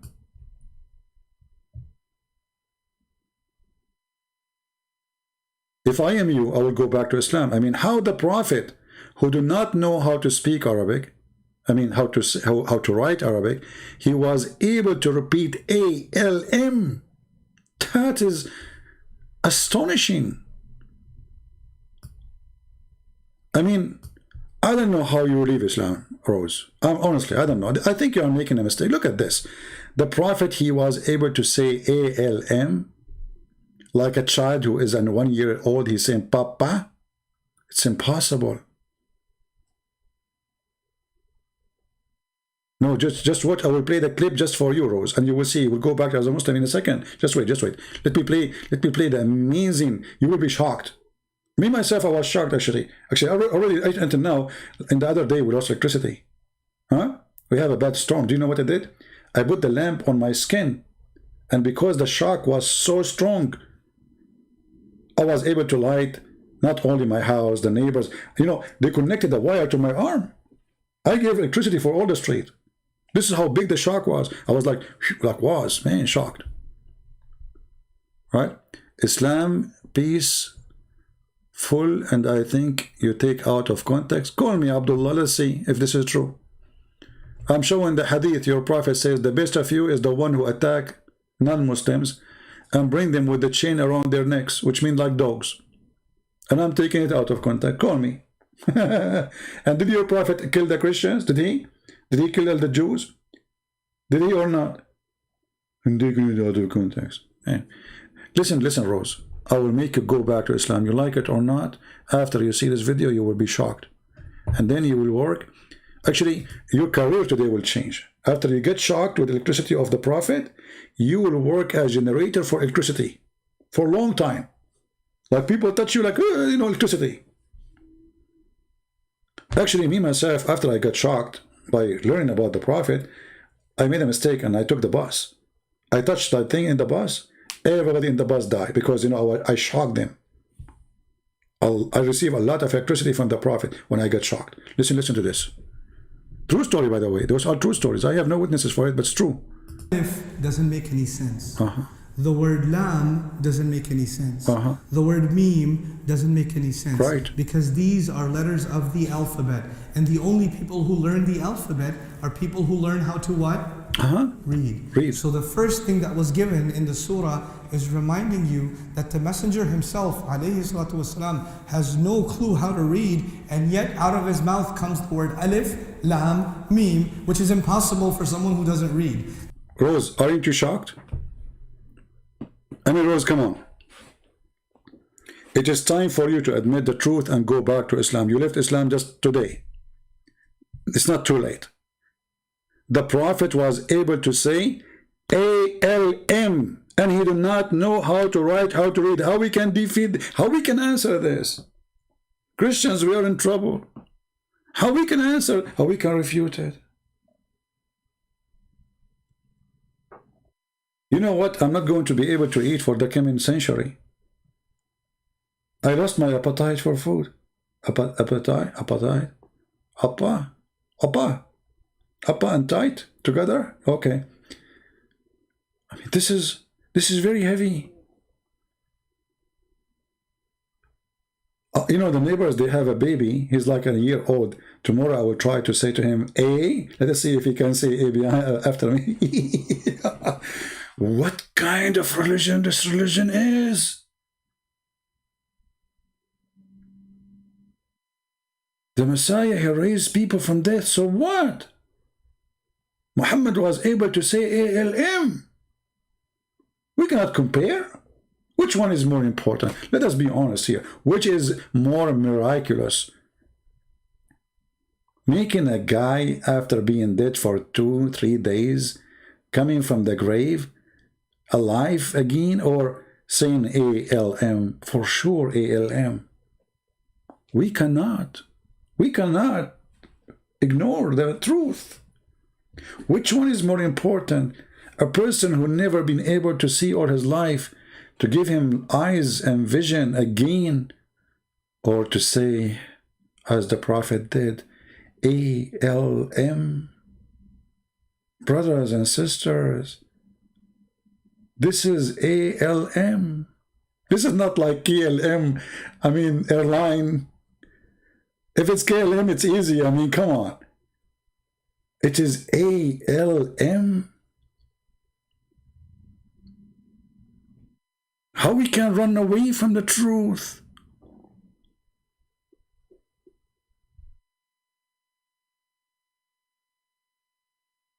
It's impossible. And look at the emotion in his face. I mean, there is something we cannot ignore here, is the emotion. The what? Emotion. I think we need to make it like in slow motion, the emotion. That's deep. وما كنت تتلو من قبله من كتاب وما تخطه بيمينك. النبي الأمي, you know, he doesn't know how to read. Now when someone does not know how to read, the word alif doesn't make any sense. The word lam doesn't make any sense. Doesn't make sense. The word meme doesn't make any sense, because these are letters of the alphabet, and the only people who learn the alphabet are people who learn how to what? Read. So the first thing that was given in the surah is reminding you that the messenger himself, alayhi salatu wasalam, has no clue how to read, and yet out of his mouth comes the word alif, lam, meme, which is impossible for someone who doesn't read. That's okay, one of you saying the only thing is missing is the echo. This is true. If you go to Islamic videos, actually there's a guy, I saw him, you know, YouTube sometimes suggests to me, because all what I do, I mean, is answering Islam. So I open my YouTube and right away you see Islamic videos. And there was a guy going live, I think he's from Pakistan or Bangladesh, something like this. And he have an echo. So he speak, I don't know, I mean, he speak Urdu, I don't know what the language really. Assalamu alaikum, alaikum, alaikum, alaikum, brothers, sisters, sister, sister. And then he speak in Urdu. Chikan di raz do do do do la vida ga do do. Din the ganda ga da ganda di da da. Begin the moon do do do do do. They love echo. If you go on Paltalk, the program I'm using for people, they call me. You go to Muslim chat room, you will say the sheikh speaking, Assalamu alaikum, alaikum, alaikum, brother and sister, sister, sister, Allahu Akbar, Akbar, Akbar, Akbar. They love the echo. So based on that, I think the Prophet, when he said A-L-L-L-M-M-M-M, this is the way he was doing it. It's a kind of a torture. But think about it in a positive way. Let us say your mother-in-law, she is coming to visit you, and you want her to run away. I mean, she said she's going to stay for 1 week. If you do the following method as the Prophet, I guarantee you, she will leave immediately after maybe 3 hours. You say to her, hey, mother-in-law, what do you like to eat today? Then she will say to you right away, you are an idiot, I'm out of here. Immediately, literally. I mean, this is deep. And now the Prophet is saying A-A-L-M. How you can explain to me? I mean, I'm really out of, I don't know if there's a Muslim wanna call us, help us, like the guy, he keep complaining, like a chicken. Instead of, you know, chickening in the chat, what about you call me? I will speak to you nicely as a rooster. Get me busted.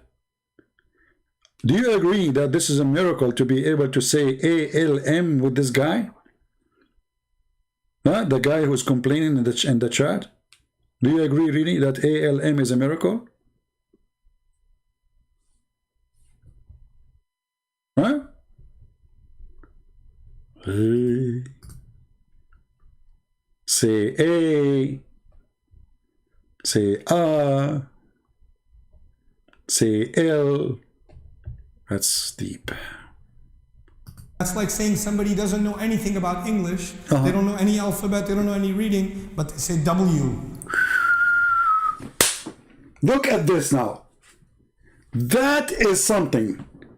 Imagine someone do not know anything about English, and then you say to him, say W, and he was able to say it. People. This is too much. I truly apologize. This is really above my pay grade. How we can explain this to if a Christian he see this, he will convert to Islam.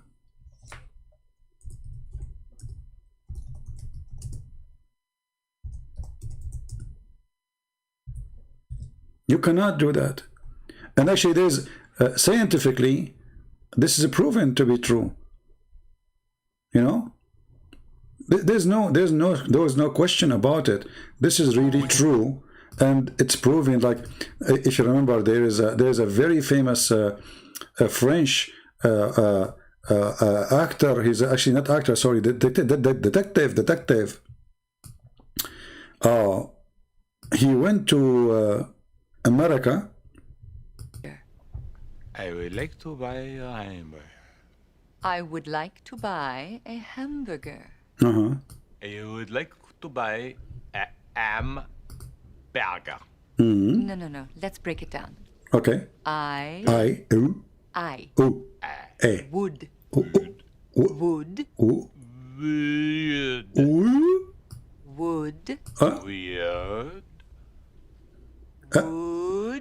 What?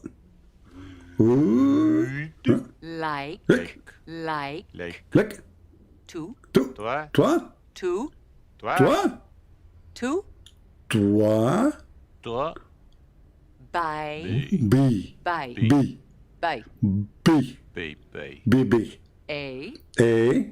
Oh, hold on.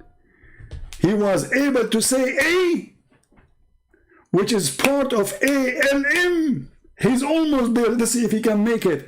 Because all what he need to do, if he can say A and L and M, he just said A correctly.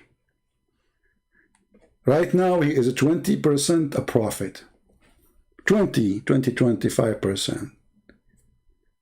But I don't think he can make it, because only prophet of Allah can say, I mean, you know, this is not easy, my friend. I mean, we have to be here. We have to be serious.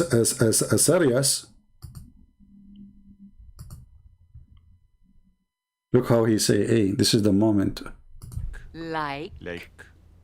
To. Buy.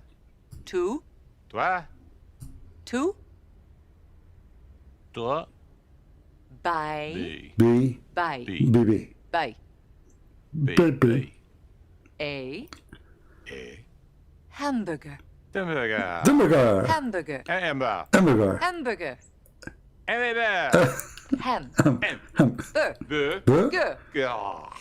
I would like to buy a hamburger. I would like to buy a hamburger. It's not hamburger. Hamburger. I'm not saying dimburger. I said I would like to buy a hamburger. I would like to buy a hamburger. I would like to buy the hamburger. How you can do that? Hamburger. I would like to buy a hamburger. See, I mean, it's obvious. This guy, he don't speak English. He cannot say wow.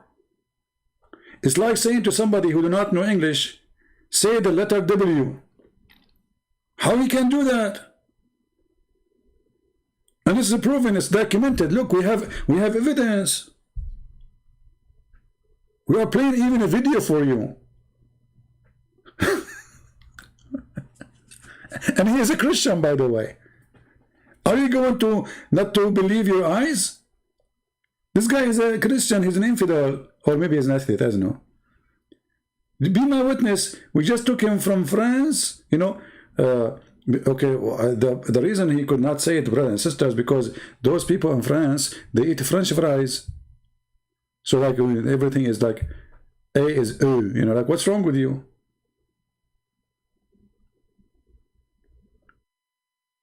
So the prophet, when he was able to do so, he committed a miracle.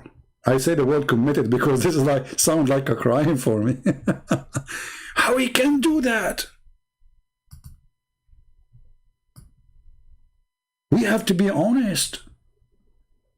It's like somebody who don't speak English and you tell him to say W. He cannot.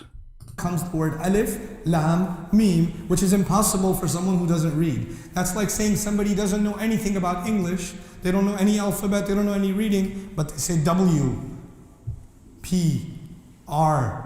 The word R, W, P, Q, X, these words don't mean anything. These letters don't mean anything on their own. They only mean something when you go to school and you learn the alphabet. But he just said to us, we do not know what they mean until now.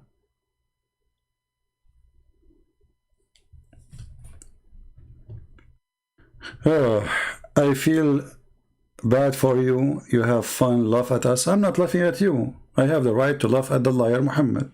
Who cares for you? You are just a poor guy. And why you are here? Why you are here, Habib? If you don't like what we are saying, leave, my friend. Nobody is forcing you to stay here. You are a hypocrite.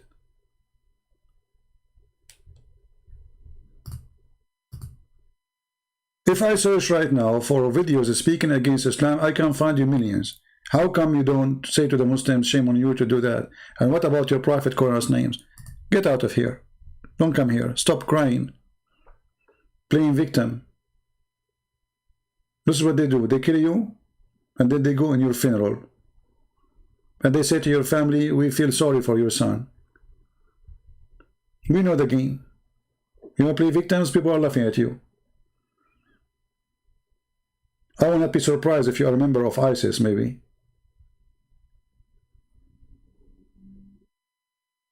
Like your prophet. They say to you, ISIS are not Muslims. Why? Muhammad did not, he was not a terrorist. Muhammad in the Quran and in the Hadith, he says, I am the first, I was victorious by terror. Nusrtu bil-Ra'b.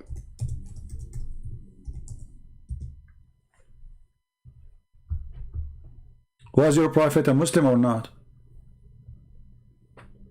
They lie to us and they play victims and say ISIS is killing us. Not true. ISIS is killing those who don't practice Islam, which means you are not a Muslim if they kill you. The same as they kill us. ISIS are true Muslims. This is the truth. They follow Muhammad word by word. This is why when they slaughter somebody, they quote the Quran. They don't quote the Bible. They quote what your prophet said, not what I said. I was victorious by terror. He's a terrorist. He is the first terrorist. All of Islam victory is made by terror. Read it. Even Muhammad, he said, people used to be terrified from a distance of 1 month journey.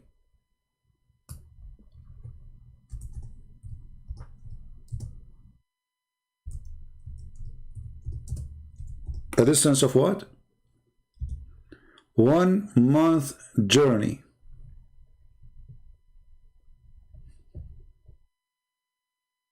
Do you see it?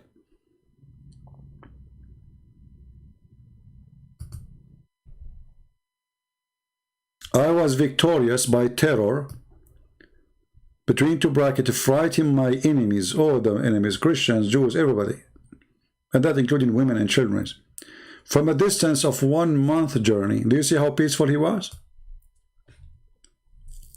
Muhammad is a 1 month journey away. People are terrified. Why? Because he was the prophet of peace. Muhammad, my friend, when he walk in the street, he don't do poo-poo. No poo-poo. He poo-poo peace. In the museum right now, they have their poo-poo. It's called peace poo-poo. Actually, the hadith says that when the prophet he do poo-poo, the ground open and swallow it. And they say that his poo-poo and his pee smell like musk. If you don't believe me, call me. I will show you the reference. This is why the Muslims, they were fighting over his pee. So here, you know, today we showed you how the Muslims, they admit the Quran, suffering from flight of thoughts. Quran is not organized. Quran is a stupid book. Like, where we find the story of Jesus wasn't crucified. Anyone remember what chapter? What chapter? Do you remember?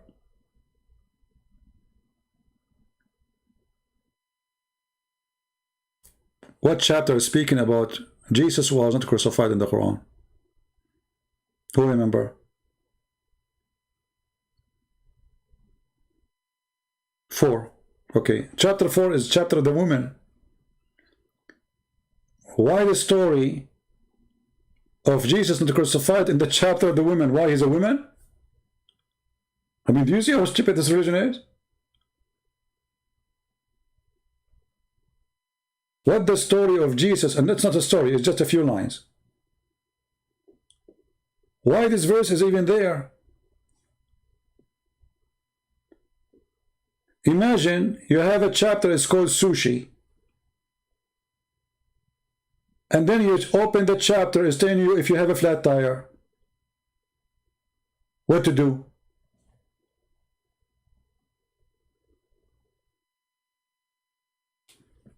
Muhammad forbid killing women? Okay, let me show you Muhammad forbid killing a woman or not.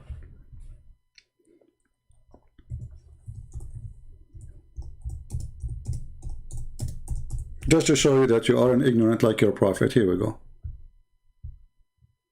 Do you see it? This is Bukhari. You asked me for Bukhari? This is Bukhari. They said to him, we are killing children and old people and women in our ride. He said they are from them.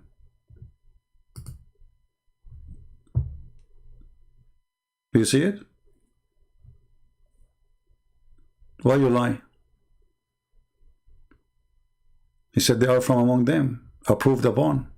Do you see it? We got you busted in 2 seconds. What about the Quran? The Quran speaks about the Prophet of Allah. His name is Al-Khudr, who he slaughtered a child who never commit a sin. Why you don't call me Mr. The Prophet forbid killing women and children? Let's see if this is true or not. What about the hadith of the woman who was laughing just because she was laughing for why she laughed? Because Muhammad is slaughtering her families, the Jews, all of them. A Muslim man, he put a sword in her chest and he cut her head. He forbid it later. So after he killed like 1 million women, he forbid it later. Thank you very much, guys. Later he forbid it. Just to show you're ignorant, you idiot. The chapter of At-Tawbah about killing the Christian and the Jews came at the end of Islam, not in the beginning. So you are stupid. So how he later forbid it? He was dead. At the end of his life, he tried to start killing the Christian and the Jews. Not in the beginning, you idiot.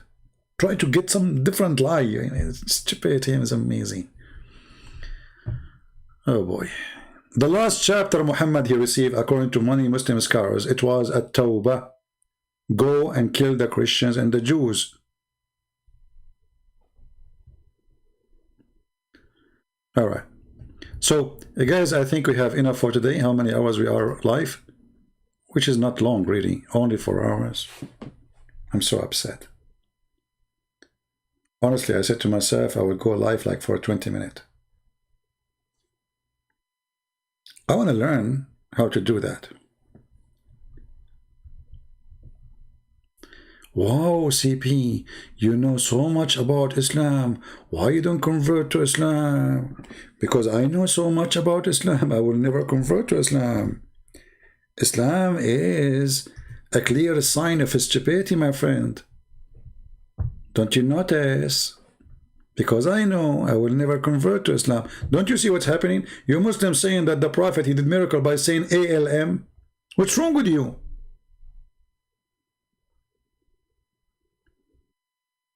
Have you ever heard of any religion in the world? They claim that their prophet is a hero because he was able to say ALM.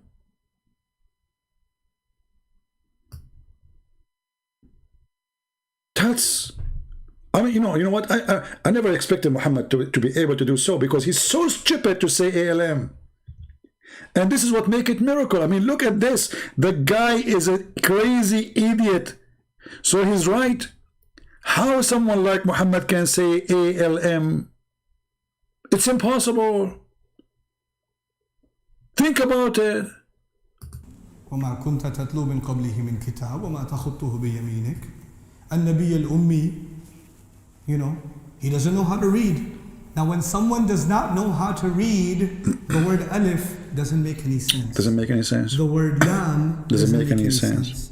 The word meme doesn't make any sense because these are letters of the alphabet. Right. And the only people who learn the alphabet are people who learn how to what?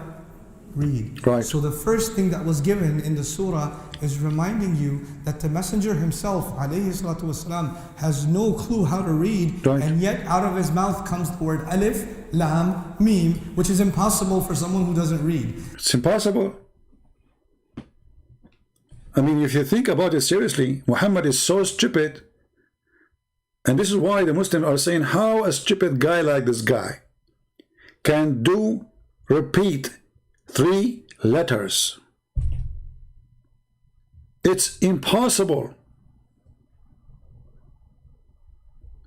And now we have to share with the Muslims their feeling that if Muhammad is not really a prophet, how someone so stupid he can repeat 3? It's impossible. You see, he's not like us. He's so stupid. This is why the Muslims are so surprised. How he can do that? That's like saying somebody doesn't know anything about English. They don't know any alphabet. They don't know any reading, but they say W. Look at this. I mean, how you can debate such a person? I hope one day he will not call me. Honestly, if this guy he called me, I will go and hide in the basement immediately. I mean, how I can refute this? Look at this. It's like saying to someone who don't speak English, say W, and he say W. How you can do that? P-R. How you can do that? Man, I almost closed I broke the table. I hope there's no crack. Hold on. Oh boy. I'm so strong. I'm drinking camel urine, brother. I should not get excited like this again. Who's going to pay for this table now? Jibreel? So get me so excited. Why am I getting excited like this? Because I could not handle the truth. You cannot handle the truth. I'm not your father. I'm not your dad. I'm your mom.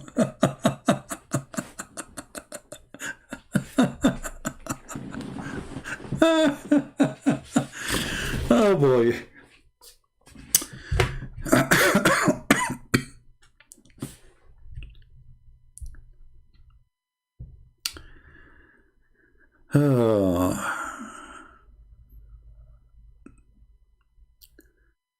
Any Muslim would like to call us before we leave, my friends? Anyone? You know this story about the truth? Let us finish this with a joke. This joke. It's a joke, okay? Laugh from now. Like, you know, the prophet saying a joke, you have to laugh before he say it. The prophet is so funny. There's no way the prophet says a joke. It's not funny. You have to laugh. Otherwise, you will die. It's like the president of North Korea. People, they start crying just for seeing him because of fear. So there's a guy here when I get married. So this guy, Middle Eastern, you know, Middle Eastern, we have tradition. You ask your father go and ask for the hand of the girl or her leg, whatever. So he told his father, "Father, I found a girl to marry her. I love her." The father, he's so excited, you know, this is his elder son. He said, "Son, this is the day I was waiting for. Okay, tell me who's she so we can go and ask for her hand." Then the son, he said to him her name. The father, he said, "No." He said, "What?" He said, No. He said, "What?" He said, "Not this girl." He said, "Why?" He said, "Son, don't force me. I cannot tell you." "Come on, Dad, I love her." The father, he had no choice but to tell him. He said, "When I was in your age, I was like very bad boy. So she's your sister." Like, what? She's my sister? So the guy, he got upset. He went away for some time. He didn't go out. And then he started going normal life. He met another girl. And now he came back again to his father. And he's so excited. He found a girl to marry, blah, blah. So he came to his father again and he told him, "Father, I found finally a girl. And there's no way you can object her. She don't even live in the city. She live in different city." He said, "Great. What her name?" The guy, he told him the name. He said, No. not this girl. Why? She is your sister too. Like, what? So this guy, first time, second time, third time, fourth time, each time he bring him a girl to marry, he tell him she is your sister. So this guy, he grow a beard, you know, and he became like a YouTuber, you know. He don't go out, he don't talk to anyone. His mom, she noticed her son changed. He used to go out, party, you know, he's a young man. So she said to him, what's wrong with you, son? Why you change? Why you don't go out? He said, Mom, don't force me to say. I cannot take it no more. He said, no, tell me what's happening. Said, no, I cannot tell you. He said, no, you have to tell me. So he told her the story. He told her, each time I find a girl to marry, my father, he tell me, you cannot marry her. She is your sister. This is my story, okay? So his mom, she said to him, son, go and marry any of those girls. He said, how I can do that? She said, who said that he is your father?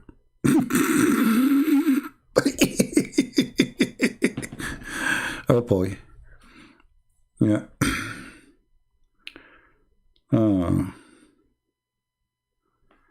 Yeah.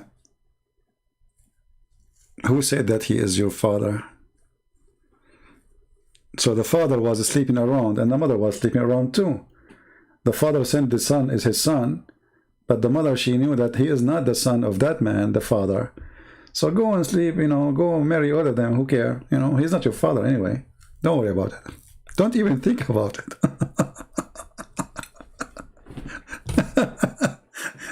And this reminds me of Muhammad's story. Muhammad was born 4 years after his father's death. Obviously, he's a son of his father. Obviously. I mean, come on. Imagine you divorce your wife, and after 4 years, she called you. She said, honey, I am in the hospital. Why you are calling me? Come and pay for the operation bill. You know, bill. Why? What operation? I just gave birth to a baby. Okay, what I have to do with him? This is your son, you idiot. But I divorced you 4 years ago.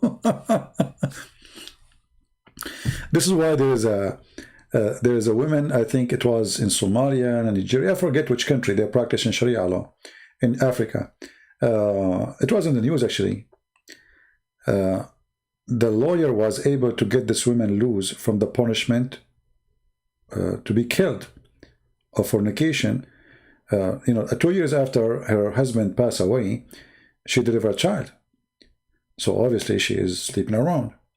So they took her to the court, blah, blah, blah, you know, or at least she's going to be whipped 100 times. The lawyer, he told the judges, well, don't you know that a Muslim woman, she can be pregnant up to 10 years? So they release her because there's no proof that she is fornicating. A Muslim woman, she can go and have a child 10 years, up to 10 years after her husband passed away.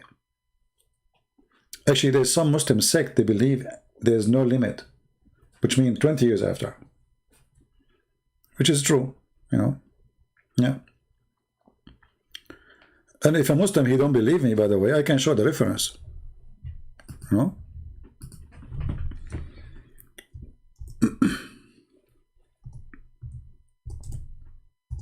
Actually, I can show the reference right now.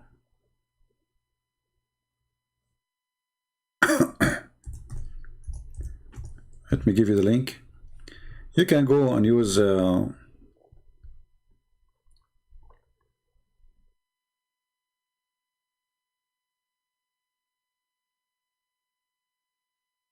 Google Translation. Let me find it.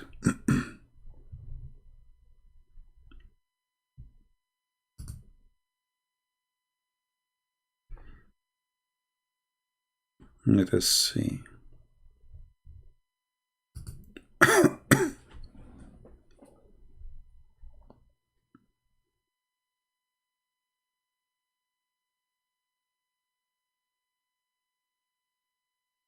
Well, I found one, but I want to find the other one. Like this one here, it says, وأما أكثر مدة الحمل عند المالكية والشافعية والحنابلة فهي 4 سنوات. And the maximum of a woman being pregnant for the following sect, Maliki and Shafi'i and Hanbali, those are the 3 major sects, they are 4. So 3 out of 4, they believe that women, she can have a child up to 4 years after her husband pass away.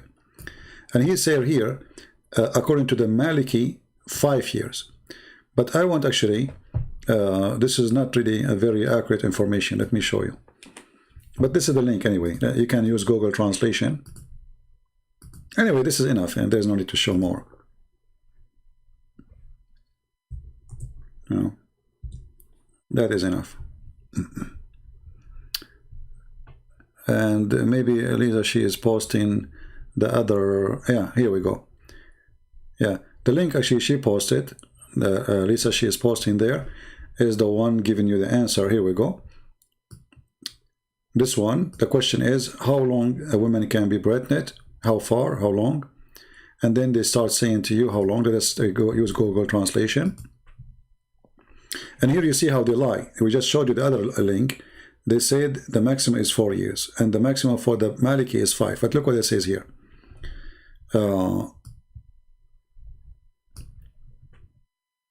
Hanafiya, they believe in 2 years.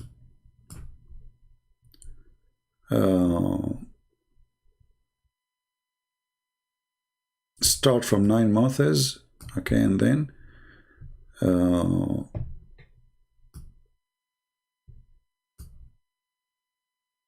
they start showing you the view of each sect. 3 years according to the view of Abu Layth, and then 4 years, which is the doctrine of Shafi'i and Hanbalis, and the most all-known of 2 view among the Malikis. 5 years, which is the narration of the authority of Imam Malik. 6 years of Az-Zuhri and Malik. Look, here they just said Malik agree with 5, and now he's saying 6 years for Az-Zuhri and Malik. And then 7 years was Rabi'u al-Rai, etc. And then narration of the authority of Az-Zuhri.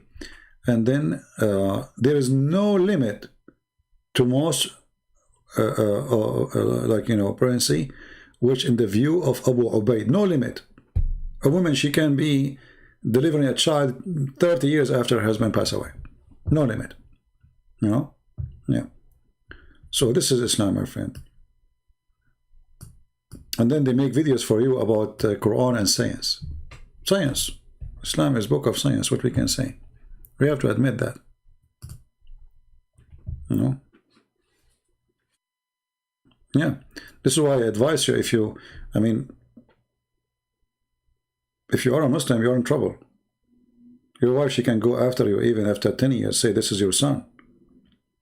And not only that, if you are a Muslim, if your wife, she sleep around and she deliver a child, according to Muhammad, he will inherit you.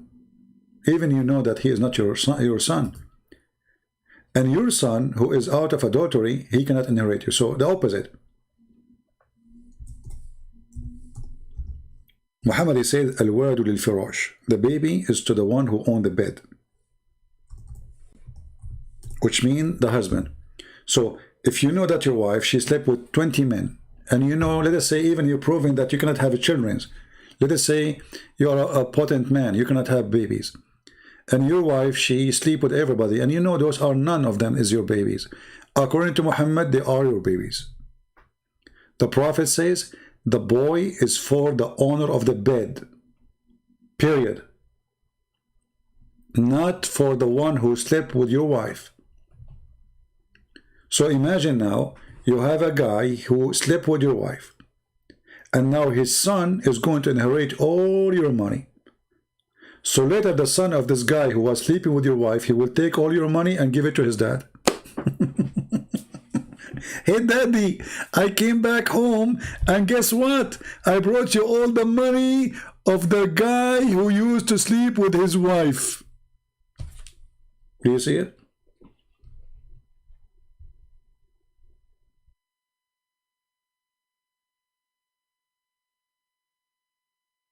Very genius. And for the fornicator is a stoning. But if what if we do not know who is the fornicator? And how you can prove the fornication anyway? You have to find 4 witnesses, and the 4 witnesses, they have to see, excuse my language, the penis of the man going in and out literally. How you can get 4 witnesses seeing that?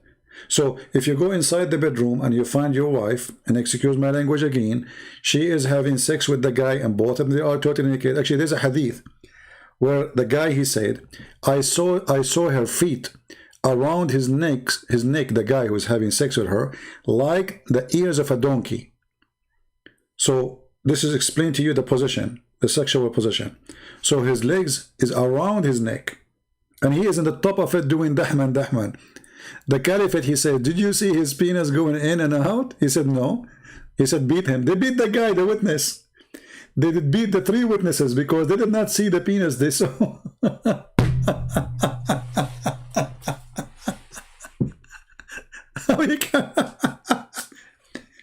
How you can prove?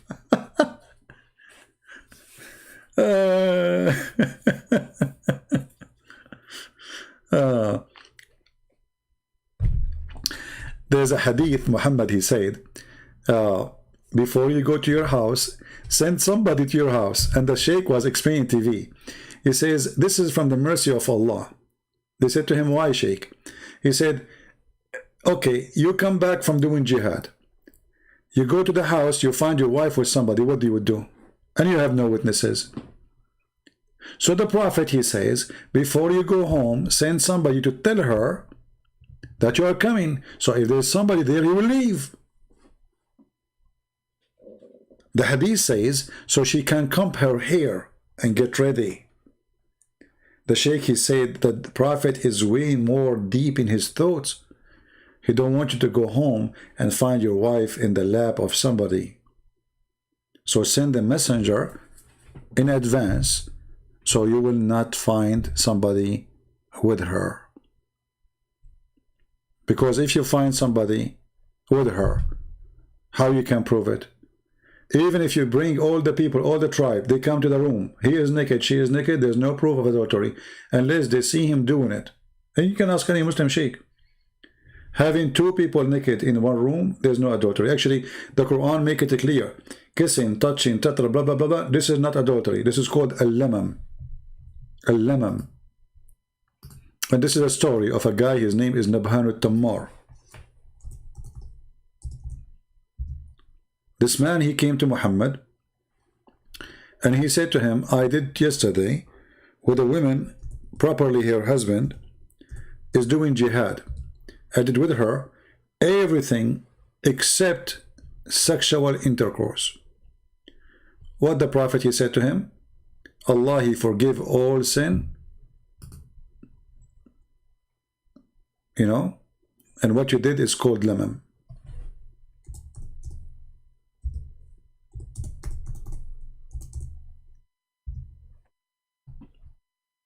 All right.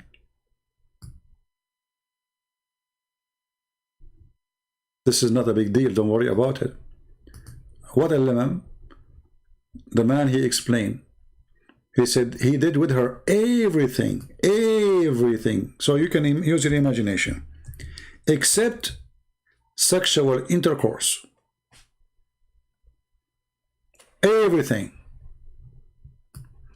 Muhammad told him, don't worry, this is not a fahisha. Fahisha in Islam is the big sin.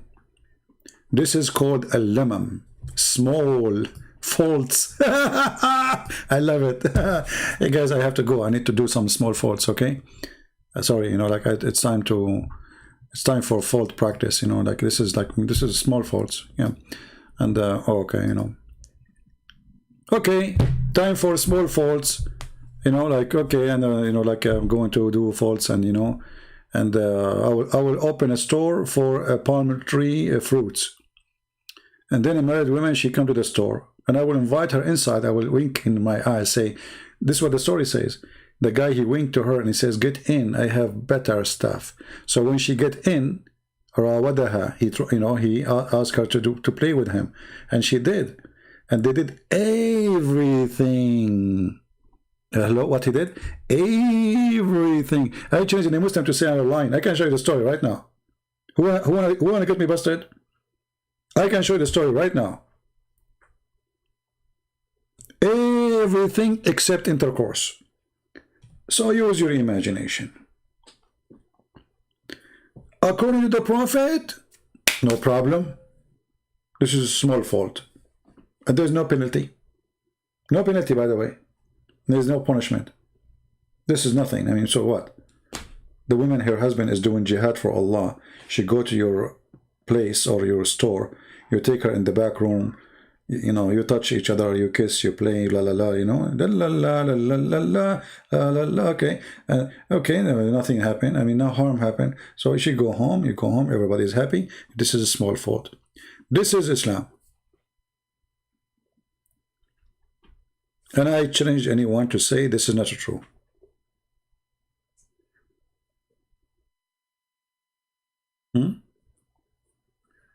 Okay, I'm saying you imagine. That doesn't mean you imagine, my friend. Come on. Don't get me in the corner now, saying to me, I will not imagine that. Are you trying to make me look bad now? Okay, I agree. I look bad now. Man, why I tell those kids the topic? Those are children. Look, all of them, they are not even, all of them, they are between the age of 60 and 80. I should not mention those stories for them. Those stories is good for someone in the age of Aisha. She's mature. I should not tell you those stories, sorry. Those are meant for someone, she is mature like Aisha. Even the Muslim, they say to you that Aisha, when she was 4 years old, she was engaged. I mean, this girl, she was dating, she was hot. I mean, she's crazy hot. Imagine at the age of 4, she was dating. Like, what's wrong with, what happened to women today? What happened? Look at Aisha, brother. At the age of 4, she was engaged. That's what the Muslim says. Before Muhammad, Aisha, she was engaged to a different guy at the age of 4. I cannot imagine what Aisha she was doing at the age of 2. I mean, come on, because at that time she must be, before you get engaged, you act like a teenage, you know what I mean? So I think at the age of 2, she was like a teenage, you know, like she's crazy. Oh boy. Yeah. And they say to you, Middle Eastern women, they got so mature so fast. My friend, don't go there. The only thing I know about Middle Eastern women, they have a lot of hair. Don't tell me more. That's mature. I don't know about that, you know. But they have a lot of hair, okay. And Middle Eastern men too. Like once I was in the swimming pool, and the guy, he said, "Get out! You cannot swim with your clothes." I said, "What's wrong with you?" "I'm not wearing my clothes."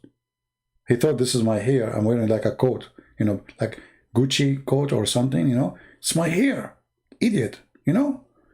So yeah. So Middle Eastern, brother, and the Middle East, at that time, like at that time, it was different. I thought the global warming is happening now. At that time, girls, they got so mature so early, brother. At that time, yeah.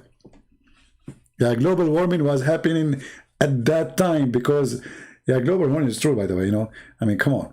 It was so hot at that time. So Aisha, she grew so fast. I mean, like, it's the sun. All what you need is the sun. Energy, you know. So like you put a child outside. So let us get 2 children. One, he live in Alaska, and one live in Kuwait. Can you imagine the difference? The one in Kuwait will be so mature, will grow so fast. Look at the palm tree. How fast? Look, it's up. Or papaya. Papaya. So when you live in the hot country, you are like a papaya. You know, like you eat a spinach and you papaya. You know, like, you know, there's a connection between them. I'm sure I'm driving you crazy. Can you debate with Sheikh Uthman? My friend, you don't have Sheikh. Who is this Uthman? All of you are a bunch of kids. Let him call me. Don't tell me, can you? I open my pal talk. I say anyone is welcome. I don't care what his name. His name is Uthman. His name is Omar. His name is Papaya. I don't care. Bring me your Sheikh. Don't tell me, can you debate this guy and that guy? We are open for everybody who there. We have our pal talk is open for the last 5 hours. The only one we got him calling us is a kid. Where is your sheikhs? So don't tell me, can you debate this guy? And are you trying to promote him? The question is he willing to call me? That is the question. For me, I'm welcome everybody. Actually, I will be happy if a sheikh call us, because that will be more funny and, you know, hilarious. All right. If you can find me a sheikh, he's strong like Popeye, you know, I will be happy to take him. Popeye and above. Let him eat his spinach and let him come. All right. Okay, guys. It is time to go and do some small faults. I apologize. I need to make some tea. I'm losing my voice. I'm live right now for 4 hours, 24 minutes, and 57. I cannot leave like this. We prophet of Allah. We have to finish on time, perfect time. So I have to stay until it became 4 hours and 30 minutes. I cannot leave right now. There's 6 minutes left. So let me do this, because we are Middle Eastern. We are so smart. I will change my clock, okay, and I will make it 4 hours and 30, and that will solve the problem. Hold on. All right, go. We are changing the setting. Bingo, here we go. Now I can go. Thank you, brother and sister. Alhamdulillah. We don't cheat in the time. We don't cheat in the Quran. We don't cheat in the Hadith. And we don't give you fabricated story about the Prophet that he made the lizard convert to Islam. Even the lizard was dead.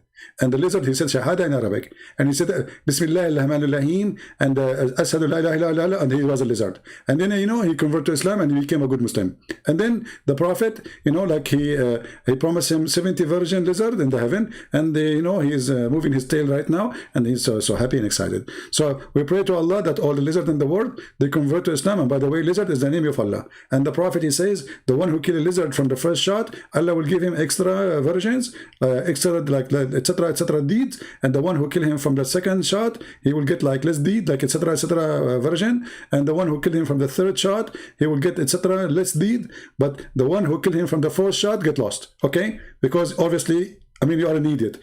You took 3 shots to kill a lizard. Hello, I mean, how? Hey, come on, you know, obviously you are not a good for a jihad. So a good mujahid, he killed the lizard right away. Yeah. Somebody saying to me, I'm lying. What do you mean I'm lying? But you hurt my feeling now.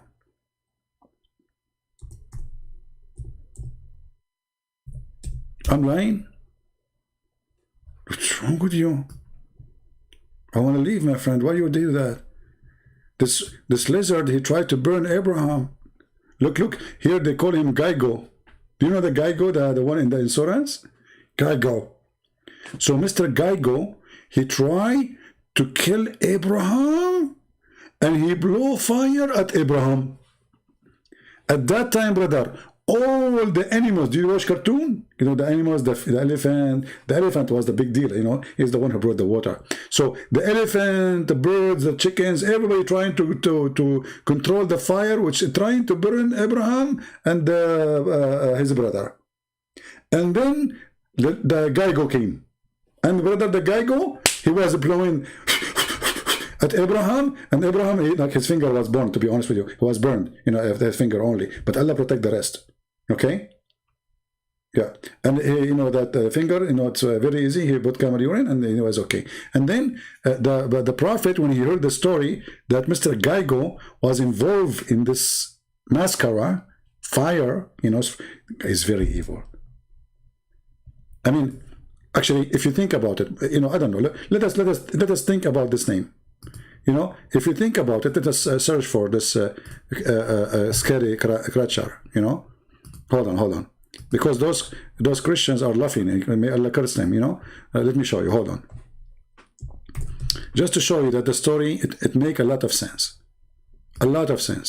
You know, but for them, they are kuffar, my friend. You know what you expect? This Geigo, brother, is proven scientifically.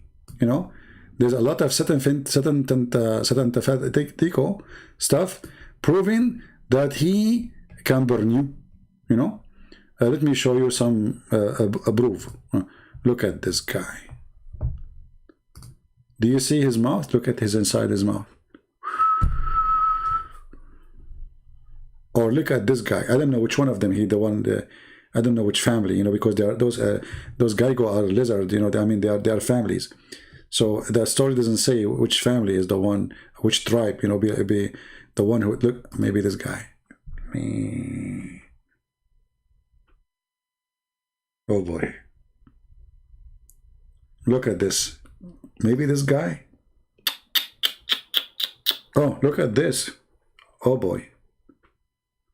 This is how we sleep. He put his tongue over his eye. What about the other eye? Maybe he have two tongues. Unbelievable. Look at this guy. Man. So, brothers and sisters, the Prophet must be saying the truth. Geigo.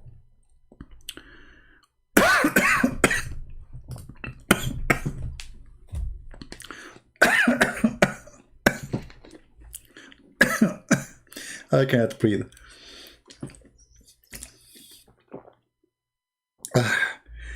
Oh boy. So, brothers and sisters, here Geigo was texting his friends, his family, to come and put more fire in Abraham. Look at this. See, he's holding the phone. Look, look. Look, look, look, look, look, look. Like, you know, like, what's up, you know? Like, hey, what's up? Come on, Abraham is here. We need to burn him. You know, hey, bring everybody, okay? Tell everybody. Like, and all the guy go, like, you know, they are coming from everywhere. So this guy was giving orders, you know, from far away. Look how evil he is. This is why you should not, like, you know, buy insurance from this Geico company, you know. So the Prophet obviously was saying the truth. This is a true story. I mean, we cannot deny this. I mean, come on, can you? Who can deny this? Who can deny? Nobody. Only ignorant people. All right. So, and then the Prophet, he mentioned that if you kill him from first hit, Allah will give you a special reward. Yeah, I'm losing my voice. No, I keep saying to myself, tomorrow I will not go live on air, and then I get tempted to spank Muhammad. I feel guilty, honestly, if I don't go. Otherwise, I need to stop coming at least for a few days. Let us see where he speaks about the reward.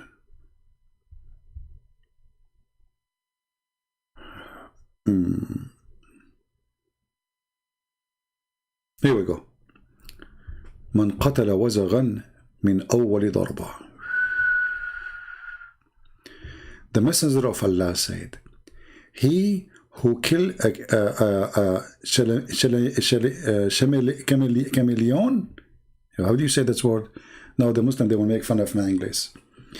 From the first blow, such and such number of good deeds will be awarded to him. Look how important. The chameleon is the enemy of Allah, Mr. Lizard. Whoever kill it at the second blow, such and such a number of reward will be called for him. And then the one, and if he kill it at the third blow, he will get such and such reward. What do you want more? This is why when I go to the gun training, I don't do gun training, but you know, for fun, you know, I ask them, do you have chameleon? They said, what? I said, oh, do you have, okay, a Geigo? Because this way you can practice shooting and you get reward from Allah. This is the enemy of Allah. This is the enemy of Allah. I mean, look, we have to be honest here. How many of you notice that this creature is an enemy of God? If you say to me you did not notice that, obviously you are lying. Look at him. Or look at this one in the top of the finger. Look at this guy. Allah versus this guy. So obviously the Prophet is a prophet and he is telling the truth. And this animal is very dangerous. and we have to do jihad against it.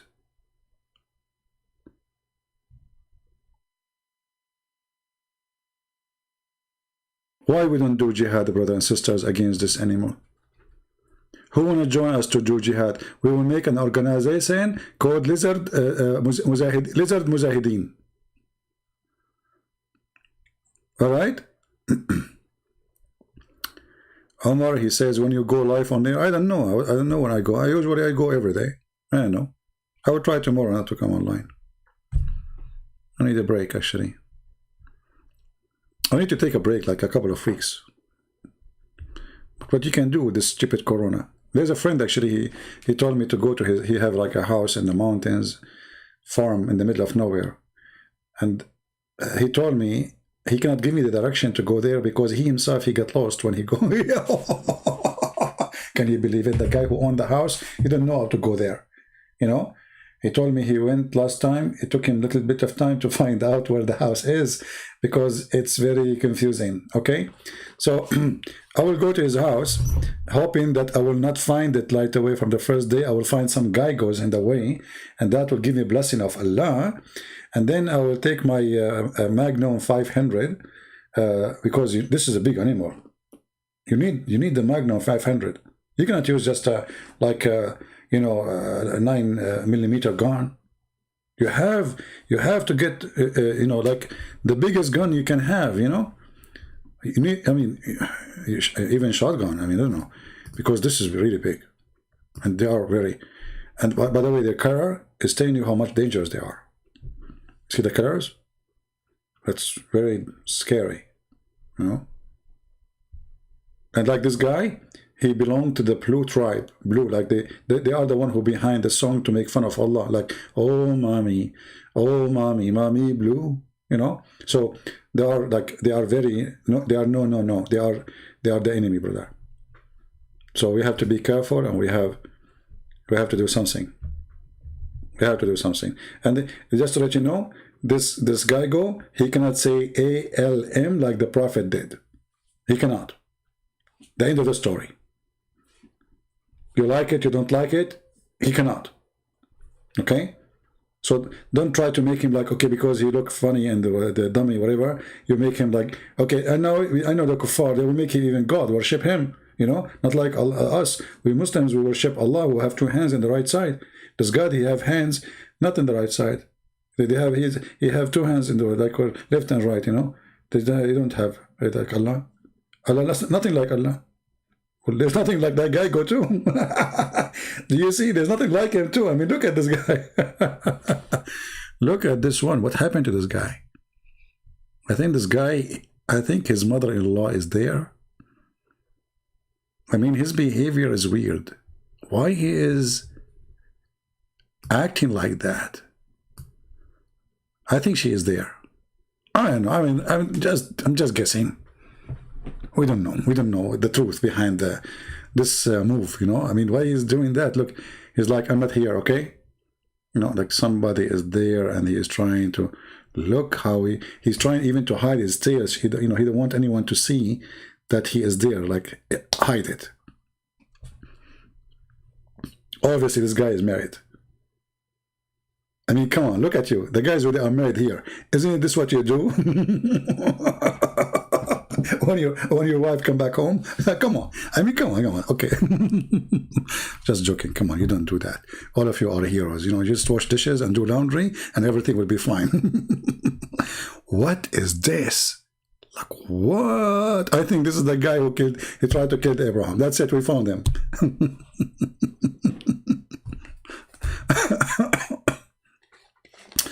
This is the guy. Look at him.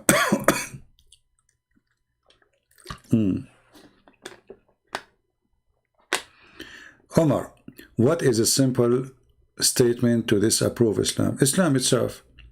Islam means Aslim Taslam, which means surrender to the sword or you will be killed. Aslim Taslam. It's an insult to be a Muslim, because Islam means to surrender to a criminal. This is why, my friend, the Quran says, say to the Arab, you are going to be called to fight with people who are going to slaughter you unless you believe. Unless what? You became a Muslim.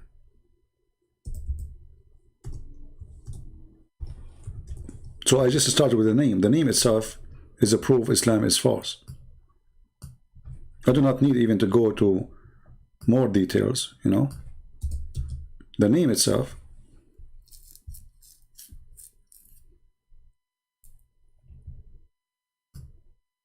Chapter 48, and this is the chapter of Al-Fatah, the victory, killing. Say to the desert Arab, who lagged behind, you shall summoned to fight against people given the vermin of war. Then shall ye fight or shall surrender, not submit. And the word here became a Muslim. Yuslimun. You see it? If you change the translation, you will see the word surrender. That is Islam, my friend. Convert or die. Convert or die. And not to mention all the mistakes, the errors, the science mistakes, etc. But this is Islam. See, here we go. To fight them until they surrender. And then you will find the chapter after it, where Muhammad, he says, the Arab, the same Arab, they say we believe. Say to them, you don't believe? Say to them, you believe not. So, okay, how they became believers? Because he threatened them to kill them. Read carefully. The desert Arab, they say, they say we believe. Okay? Say, ye have no faith. You say, we surrender to the will of Allah. They surrender. This is fear, my friend. The most of Muslims today, they do not know that their grandfather, they surrender to the criminal terrorist Muhammad. And now today you became a slave of something you do not know the root of it. Muhammad is a big fat criminal. The wandering Arabs say, we believe. They say Shahada. Say to them, you believe not. But rather, we submitted, the translation says. In fact, it says, we became Muslims. So how they became Muslim but they don't believe? Fear. The word here, submitted, is a false translation of the word aslamna. Qulu aslamna. I hope I did help you, my friend Omar, and you are welcome to come anytime when we are live. Just subscribe and check my YouTube. Usually I go almost every day, but you know, I'm trying my best not to come tomorrow. But ask the people here how many times I say to them I'm not coming tomorrow, and then I come tomorrow, because this is what happened. I feel really guilty if I don't give some time to the Lord, you know. I say some time, which means many hours, because I believe that what I do is extremely important. I believe that we are in a time where people like me is extremely needed. Most of people do not know Arabic, and most of people, they have very limited knowledge in Islam. The Lord, he gave us a gift, and I use the gift which is given to me as much as I can. But for sure there's a limit, and sooner or later this person, Christian prince, will die, and the Muslim, they will say Allah killed him anyway, as usual. But I want to be sure that when I leave, I have as much as I can knowledge, leaving to the Christians, to the Muslims, to the Hindu, to the Jews, to the atheists, to everybody, so nobody can deceive them. Every time we go live on air, we encourage people to download those videos, because those videos are really priceless. You see, the information I put for you in front of you in a second, for you, it will take you years to find it. For me, you say mention anything right now, I will put it for you in a second. I don't even need to look for it, it's in my head. So, but for you, how you know it? You don't even speak the language, and you don't have the knowledge. So here is like a free school, open school for everybody, for the poor, for the rich, for the smart, for the one who is average, or even for the idiot. No charge. From my life, from my time. Hoping that sooner or later we will have many people who knows way even better than me, and they can stand up to fight this filthy garbage religion. This is a very dangerous religion. All right?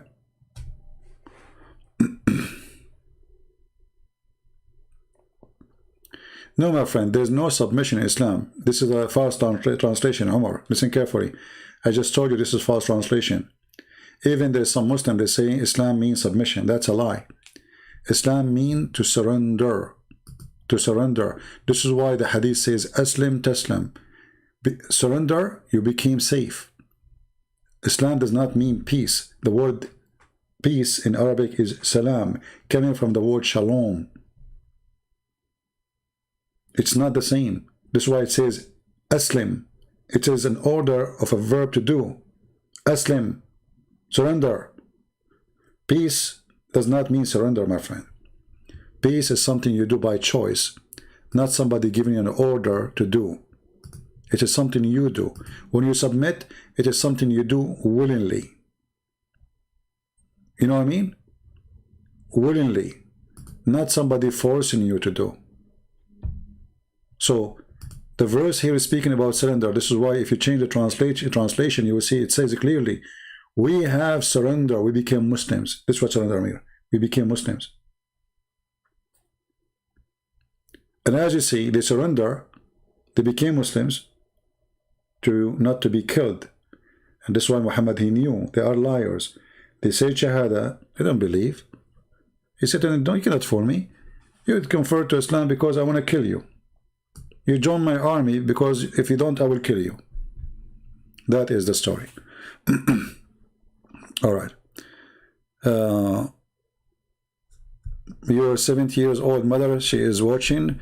Let me say hello, my mother. Let me call you mother because I have a special appreciation to the mothers, especially old ladies. I really respect them, old men and old women. And I encourage all people actually. When you see an old person, if you don't respect them, you are no Christian. If you don't respect old people, you are no Christian. You don't know how valuable those people are. So a person who have a mother, she is 70 years old, my friend, you are blessed.